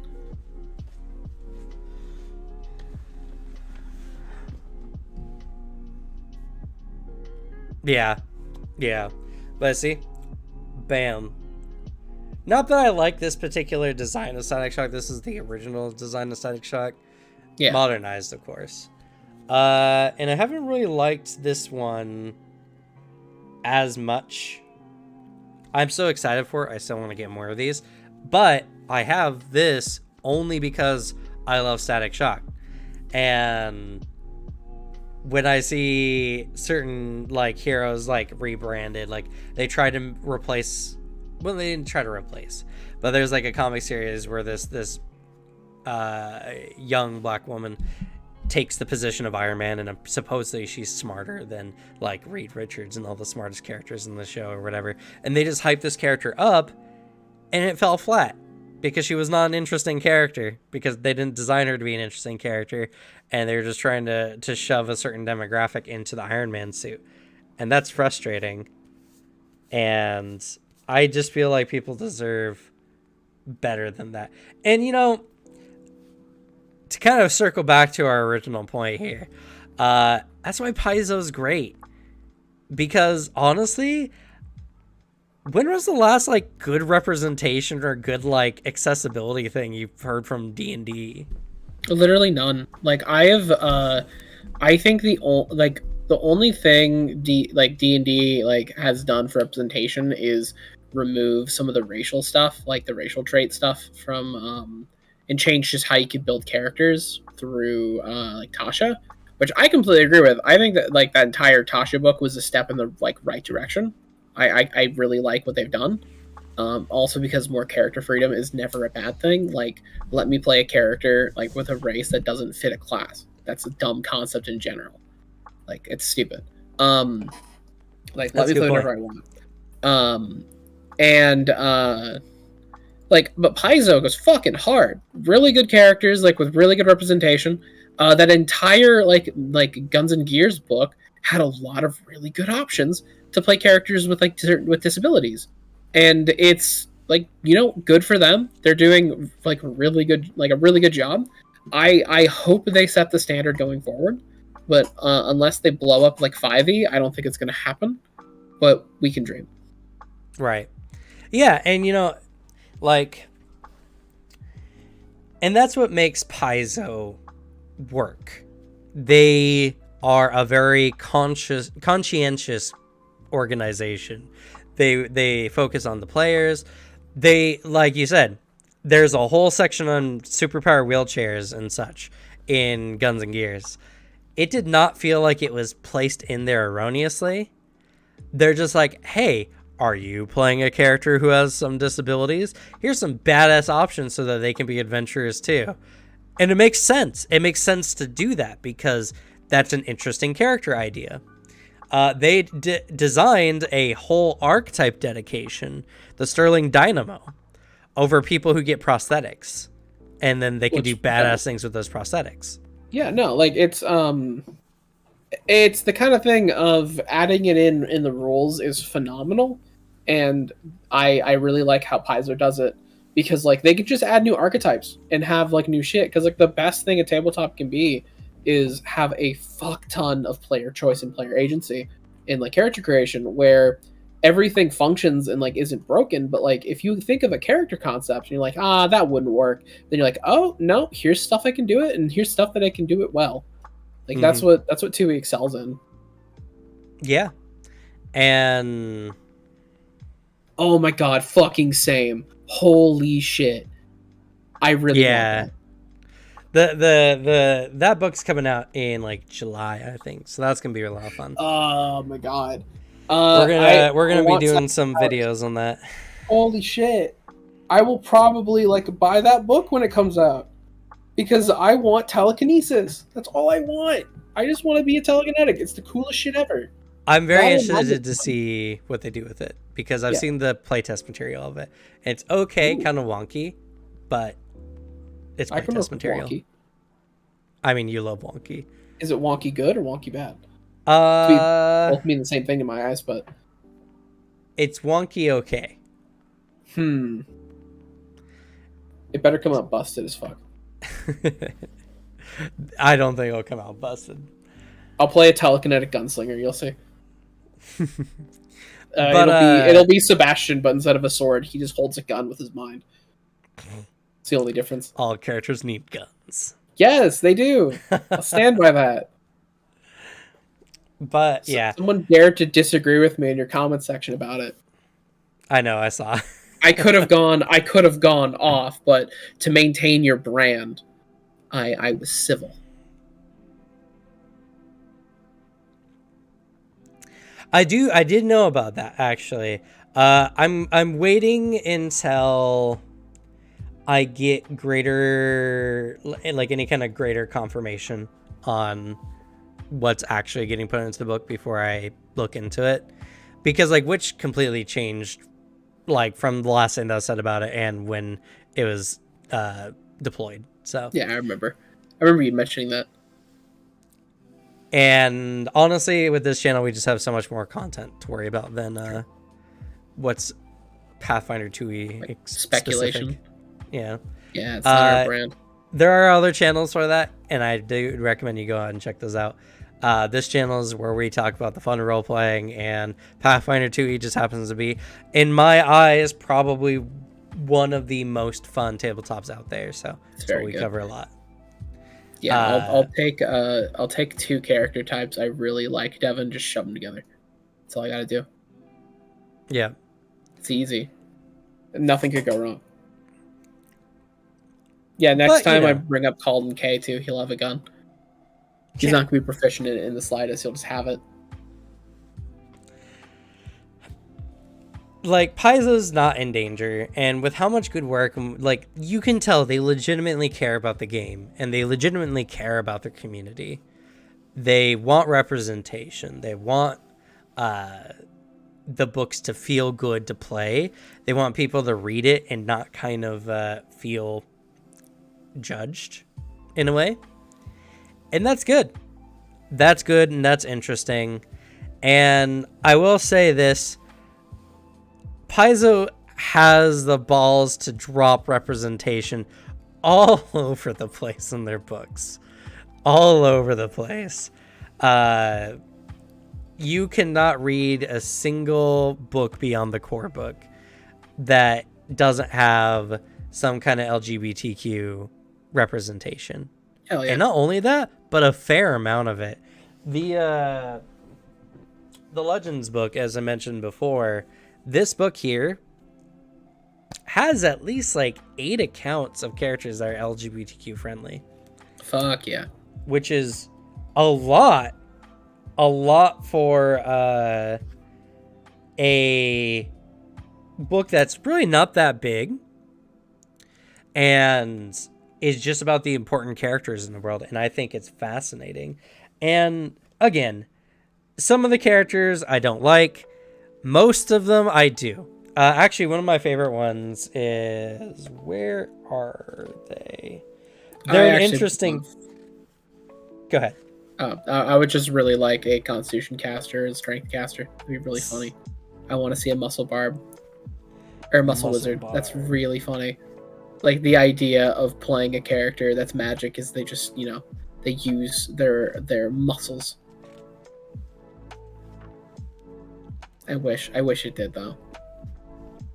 Granted, strength is useless and should be useless because strength is tied to carry weight, and carry weight should be removed from the game.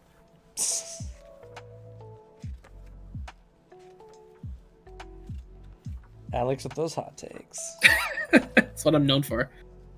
Which, by the way, speaking of hot takes, I find it really funny that last week we had a small little segment where I strictly just shit talked Dream for being a piece of shit, and now that's the common consensus that's coming up online again.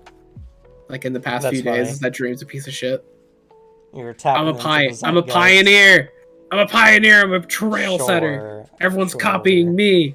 I hated Dream before it was cool. Avarnius. Avarnius is such an interesting character. This person right here, I really like. They're a spy. They're non-binary. And they're kind of ace, too. But one of the funny things about the character is, like, they're a spy. They're super into it. And they actually got together with Tessa Fairwind. Tessa Fairwind is a very famous pirate in the setting. And she's kind of like the, she's kind of like Miss Fortune in a lot of ways. She's kind of designed around the idea of like the, that one female pirate from history. I can never remember their name. Shit, I know exactly what you're talking about, but I don't remember the name.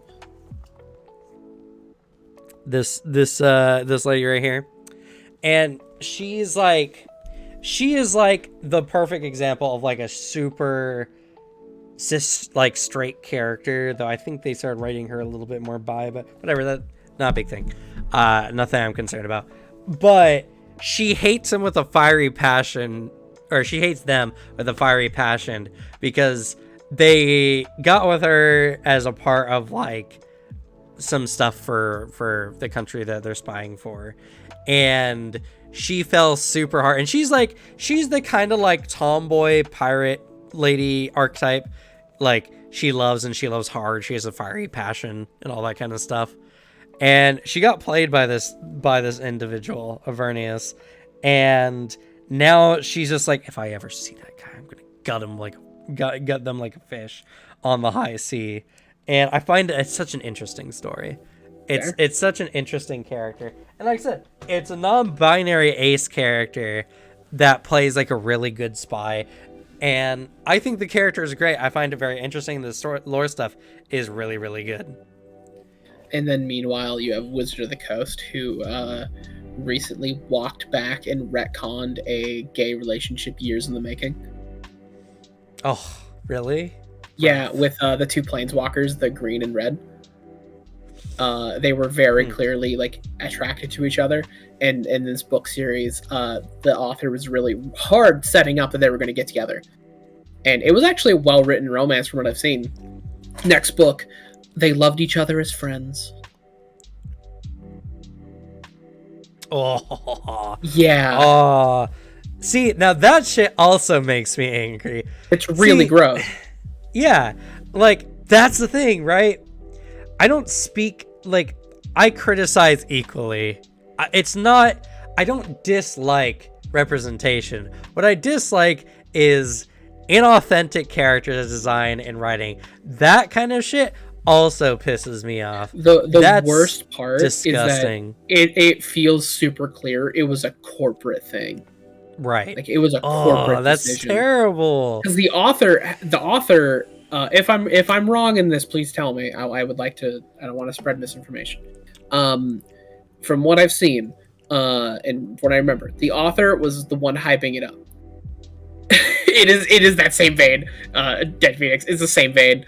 But like the author was hyping it up. Then the next book, it was like shoved in there, like in the beginning, where it was like obviously the like corporate was like, okay, we need you to like decanon this, stamp this out right now. Yeah, stamp this out. We're gonna have problems with these markets, like that kind of deal.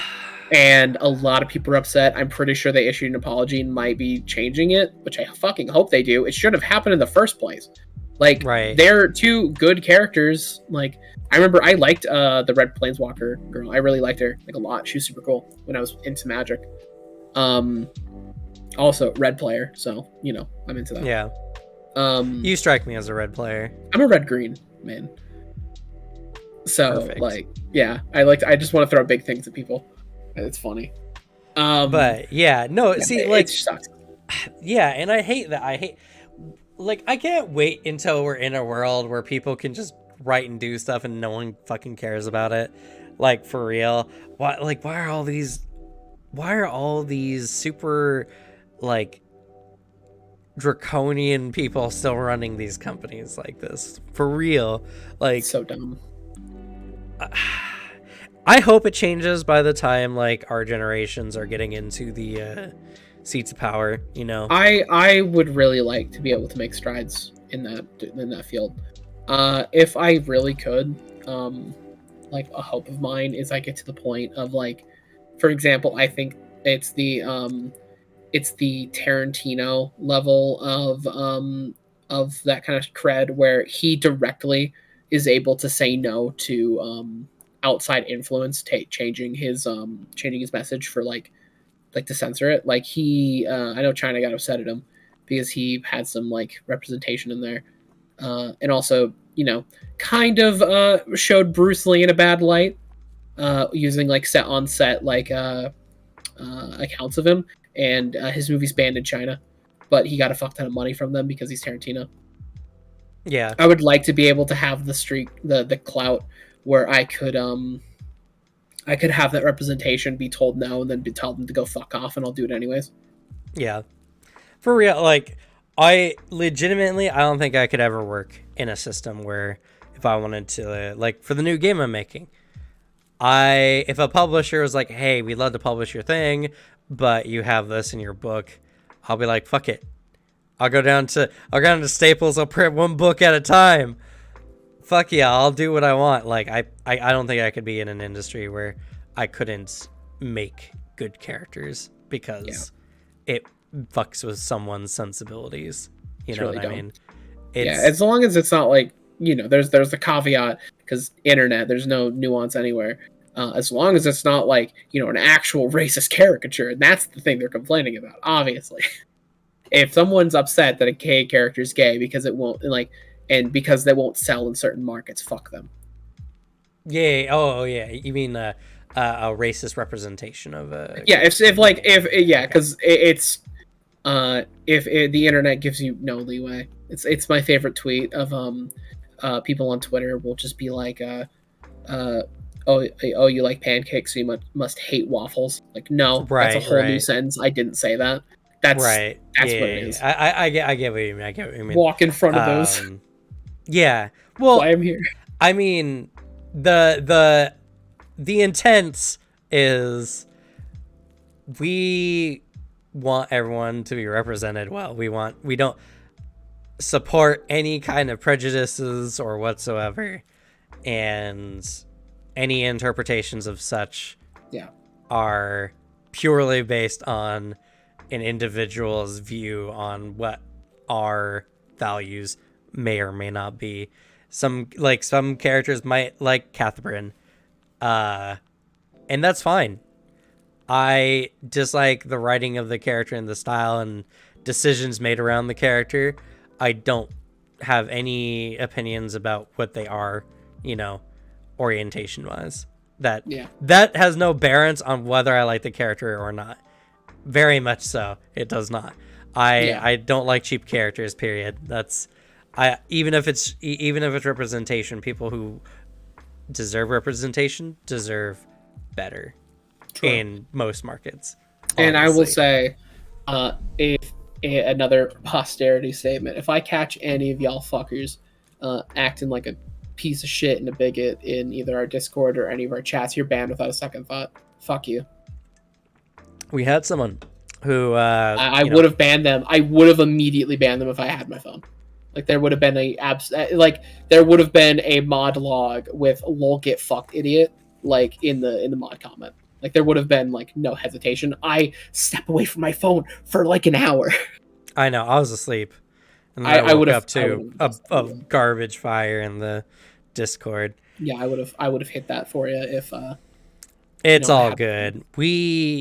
Our Discord is one for we want to create a space where everyone can come feel comfortable, not have to worry about the use of particular types of language. No. So, it's tabletop especially is a place that deserves a lot of representation because it's literally about making your characters, telling your stories, and everyone deserves to be well represented in that regard. And having worlds that are capable of accepting that, I don't know. That I think maybe like it might be viewed as a little boring, but a lot of what I'm writing for my new game and everything like that is kind of like a post, I guess, individualistic era where everyone's been so like individualized and made their own in such a way that it no longer matters. Like people are just what they are, and no one really cares about that all too much. Yeah, that's always been what I've written as. Like in any of my like homebrew D&D worlds, I'm a big fan of fantasy and sci-fi, where people are just like able to like, they're like the one thing I'll give Star Wars, and me, it's saying a lot. They do. I really like that alien races are like just fucking everywhere. Like you walk through like Tatooine or something and there's like hundreds of just different species just hanging out. I love that. That's so cool. Like I really like that style of fantasy and sci-fi where it's just like everyone's connected to a common thing and everyone can just exist together. Like I like it. It's fun. Warhammer does it for the human race because there's hundreds of better shit they can be dealing with because at the end of the day bigotry is a pointless endeavor. And it is stupid to care that much, or even it's self-destructive on a social scale. It's stupid, and like in Warhammer world, like obviously to the extent of if you're not serving the Imperium, that's what makes you useless, like to society. So you can be whatever the fuck you want, you just have to contribute. But then in like my D&D world, it's the same shit as like Star Wars, where it's just like there's no like human settlements, giant things. Everyone's just coexists like happily. Because I like that. That's the kind of fantasy worlds I like. I don't know. I don't like completely cosmopolitan style cities. I do like some representation. Like you go to a Dwarven city and you can see their culture and everything there. Oh yeah. You go to a Gnomish, settlement and all that kind of stuff. I like to show like what I believe to be world accurate representations, at least of the settings that I'm doing. But the one thing that I absolutely never bring attention to is things like skin color and personal choices and all that kind of stuff. Whether characters are super augmented body-wise or whether they're, like in relationships that are like non-standard or whatever. Like non-standard is even a bad way to put it.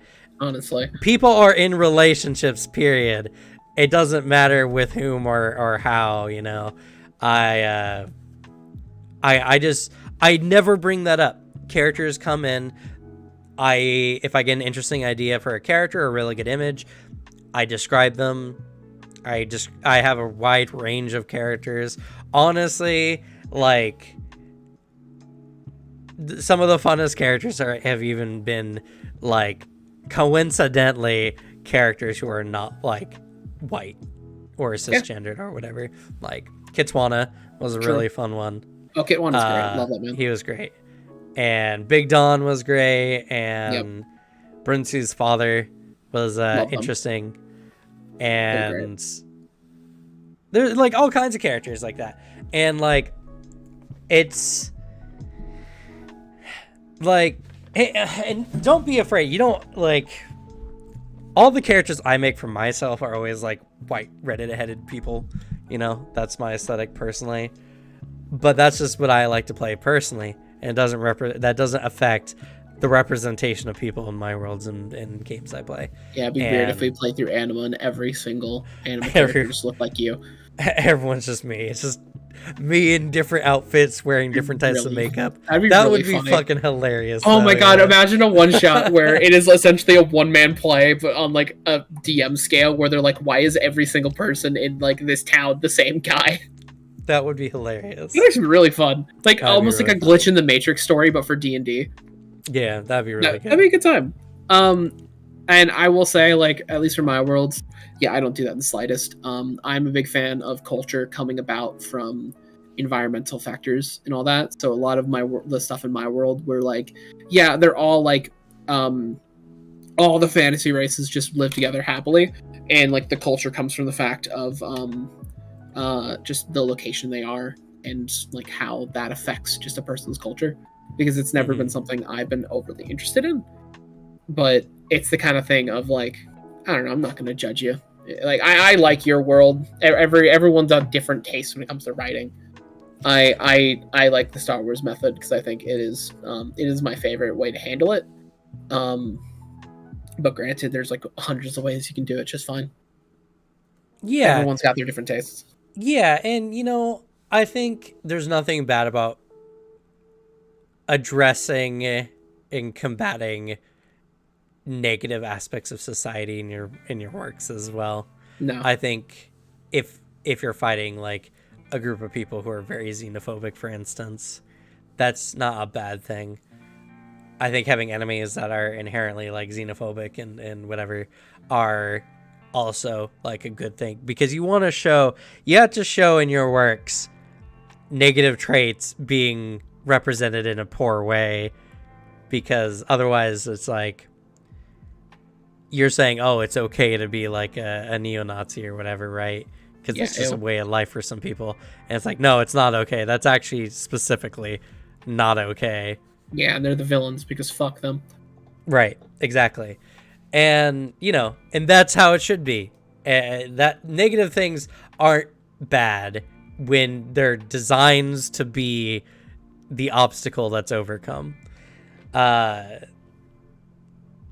It just has to be done in a way that's very tasteful, is the best way to put it, I guess. Yeah. And I don't know. For me, I'd rather fight monsters. If a monster wants to eat you, it's like kind of just expected, and no one really thinks twice about it. And also, fighting monsters is way cooler than fighting other people. Sometimes fighting other people is cool. Like the game I'm designing, you know, guns are a thing, so watching gunplay is gonna, I think, be very interesting. But simultaneously, if a giant multi-eyed tentacled monster comes out from the forest and starts fighting everyone, that sounds like a cooler scene than people fighting in the ditches, right? Hell yeah, I want to fight a big Cthulhu monster with guns. With guns? Can you give the tentacle, like each one has a little gun? Maybe. It's like or could you make a encounter that's essentially the video of the guy who invented the knife wielding tentacle? You've seen that, right? No, I have not. What? It's a video of this British guy. He's like, I've invented the knife-wielding tentacle. And it's a tentacle holding a kitchen knife, just swinging wildly. If someone would like to come over and turn it off for me. That sounds super funny. It's really good. Man, I should have named this table talk We Get Political. That's probably more clickbaity. Yeah, we did get political. Not intentionally. I'm very passionate when it comes to... I'm very passionate when it comes to people being treated with respect and dignity and as equals. And I very much hate inauthentic ways of doing that. And, I hate extreme biases and I hate all that kind of stuff. I just want to not care. I just want to have a world where everyone can be what they are and not have anyone worry about it. Gets me fired up. Everyone deserves to be treated equally and well, and no one deserves to be treated poorly because of a thing they are. That's exactly shitty, and fuck anyone who does that. It's very shitty.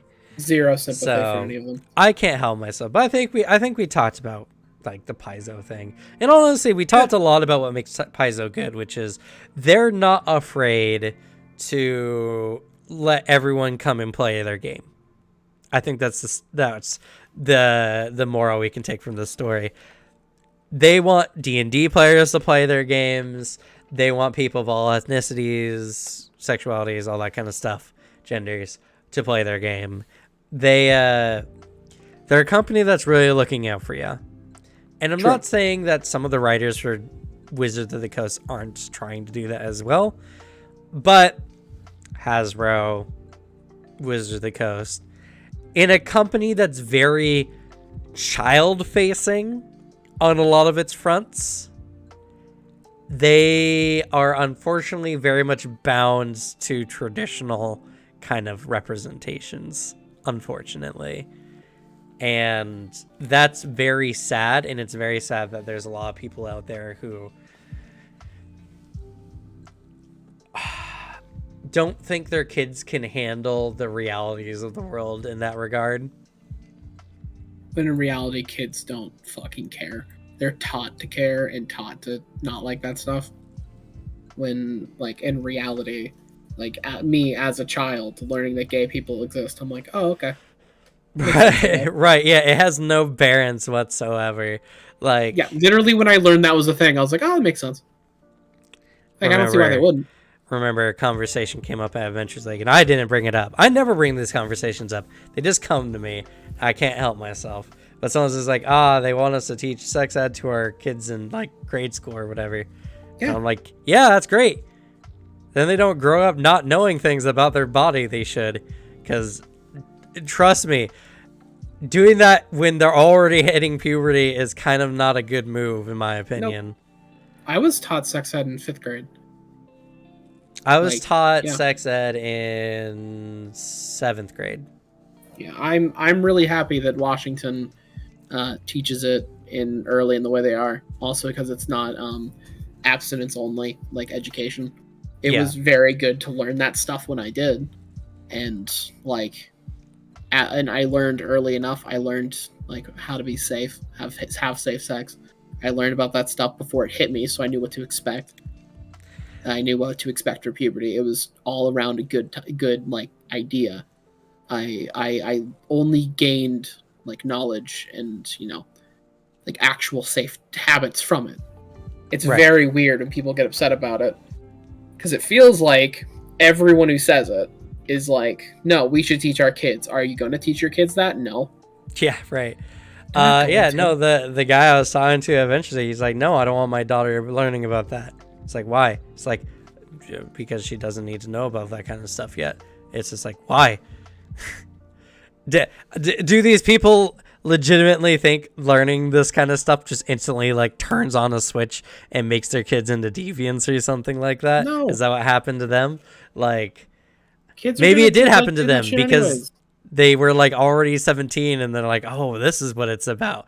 And then they're like, oh man, they had their sexual puberty at that moment, and They're like, yeah, that'll happen to my 5-year-old. And it's like, it won't, I promise. No. Your kids won't, because physiologically they just won't. Let them learn safe, like let them learn the best ways to navigate their bodies and sexuality, so that when they come to that point, they can at least have some understanding. Yeah, because that time sucks and it's difficult. So make sure people they're aware that it's normal and fine. And it's really I'm happy to live in a state that isn't like shitty about it. Yeah, but there's a lot of people in our state who are very unhappy with it, and it's Stupid. like, why? It makes no sense. But like, obviously we're left-leaning people, we're a left-leaning channel, and if you don't like that, I apologize for your sensibilities.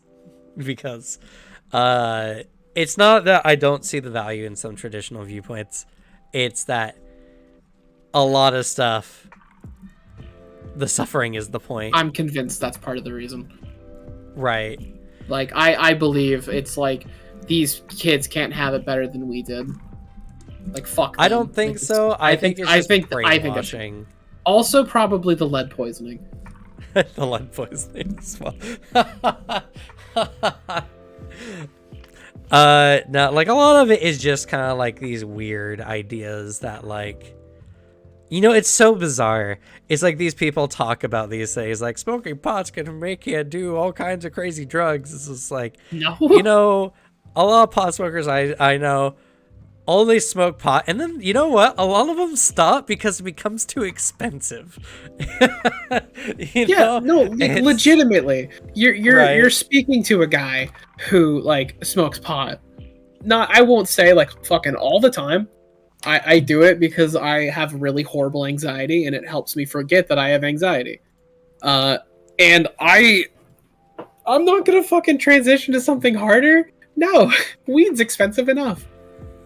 Also, it's chill. I like it more than drinking because like I don't get hungover when I drink when I like smoke pot. That's a fair point. I actually like smoking too more than drinking. Yeah. It's like it's annoying because like no matter I have the problem of no matter what I drink, I get hungover. No matter what I do, I drank a beer essentially, and I woke up this morning sick to my stomach.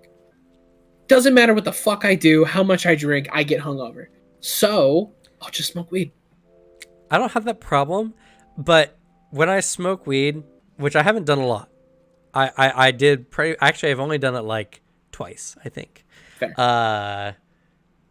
But I don't like being buzzed as much as I just like being chill, I guess, is what really pot does.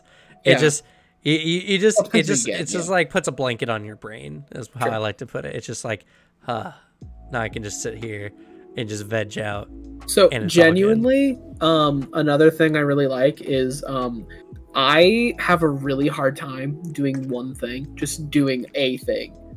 I have to be doing multiple. When I'm high, I can actually just sit down and watch a show.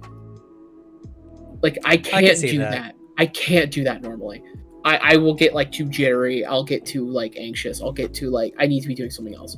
I've been watching through Breaking Bad, and like I just smoke a bit when I watch while watching Breaking Bad, and it's like, wow, now I'm just fully leaned back in my chair enjoying the show, and like it's really good. Also, I gotta say, I've forgotten how anti-weed people were like years and years ago. Because good fucking lord, they hate marijuana in Breaking Bad because that was the sensibility at the time. Yep. And then like it's the gateway drug. It makes you do like meth, and I'm like, I would never. Like what the fuck? Right. Yeah, it's just like weird. It's so many people who have no experience doing things who feel like breaking a little bit in that respect will somehow turn them into fiends or deviants. No. Or people who've done those things terribly and they're like, I don't want my kids to ever do that, so I'm not even going to give them a chance. Not realizing that, like, whether you do or do not, like, my dad's an alcoholic. He's a terrible alcoholic.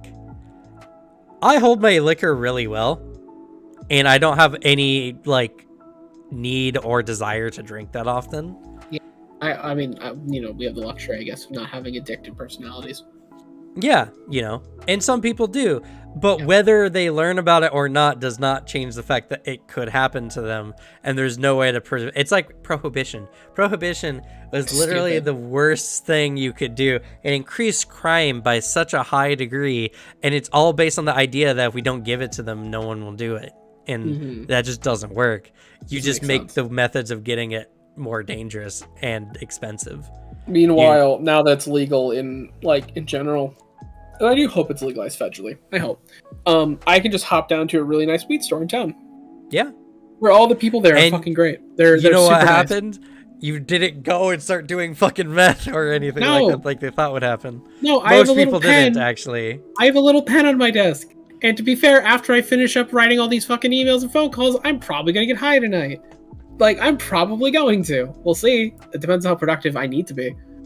To be honest. You know what's even funnier? It probably prevented people from doing meth too, because they're like, "Oh man, this is such an easier high.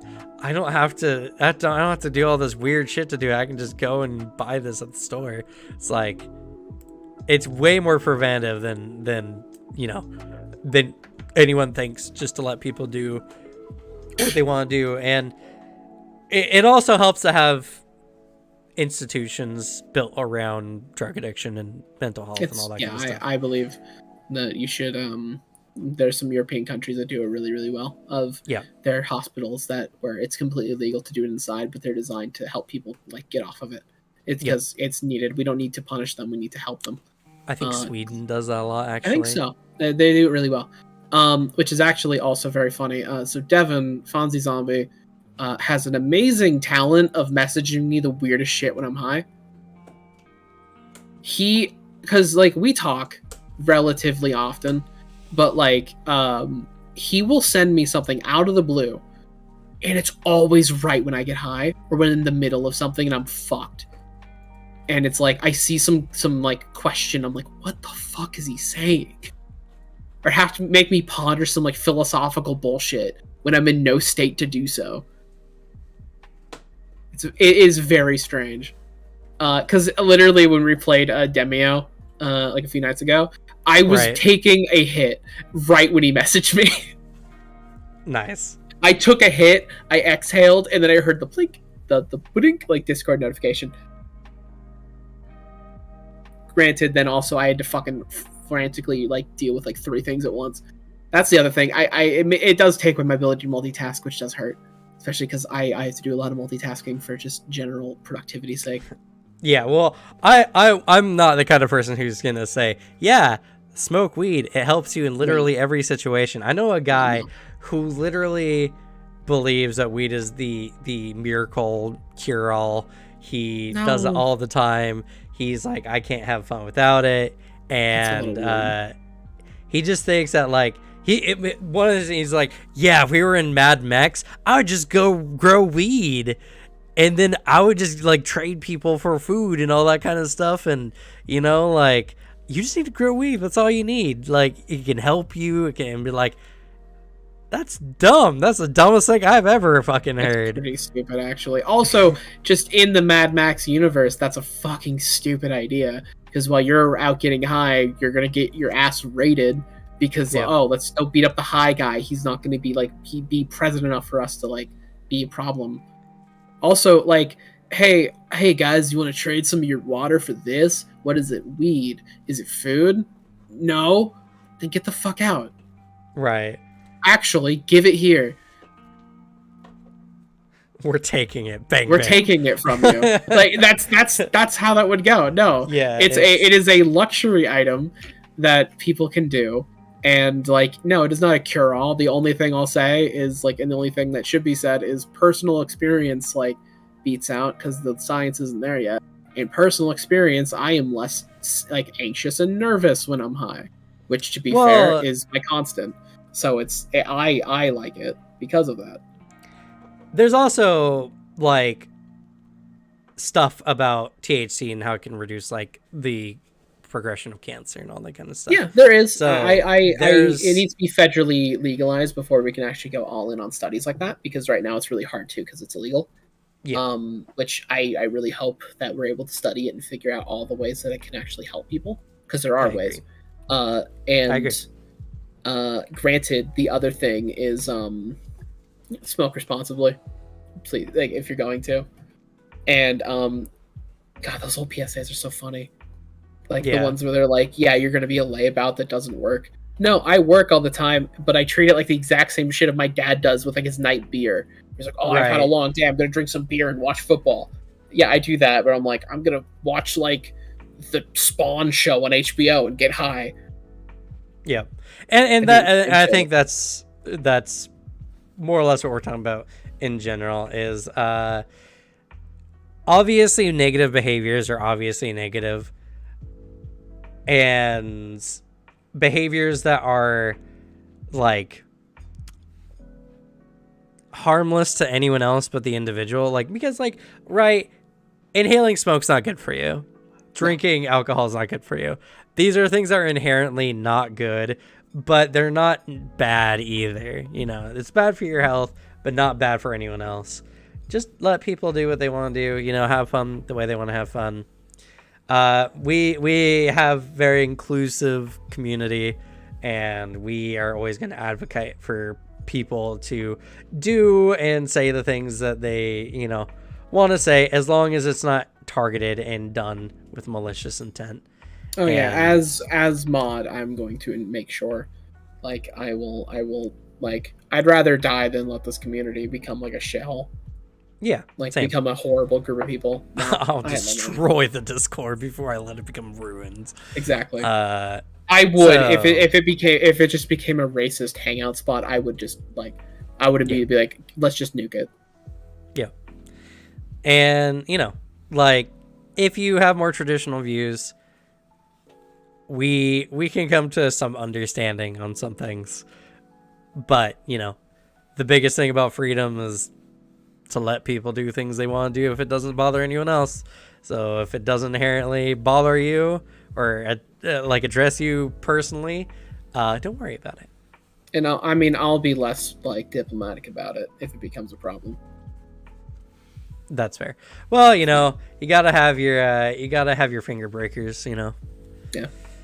Pinky busters. But anyway, I think we've gone on too long. This has been a weird episode.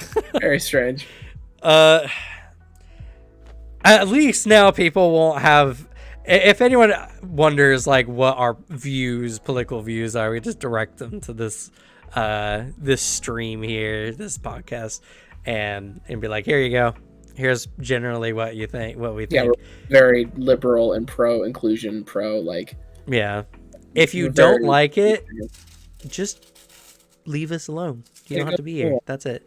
You don't have to bring it. You don't have to bring it up as a problem, because it's not a problem. It's not a problem for us or anyone that we care about. So, you know, and it's not attacking anyone. It's actually not a problem for literally anyone.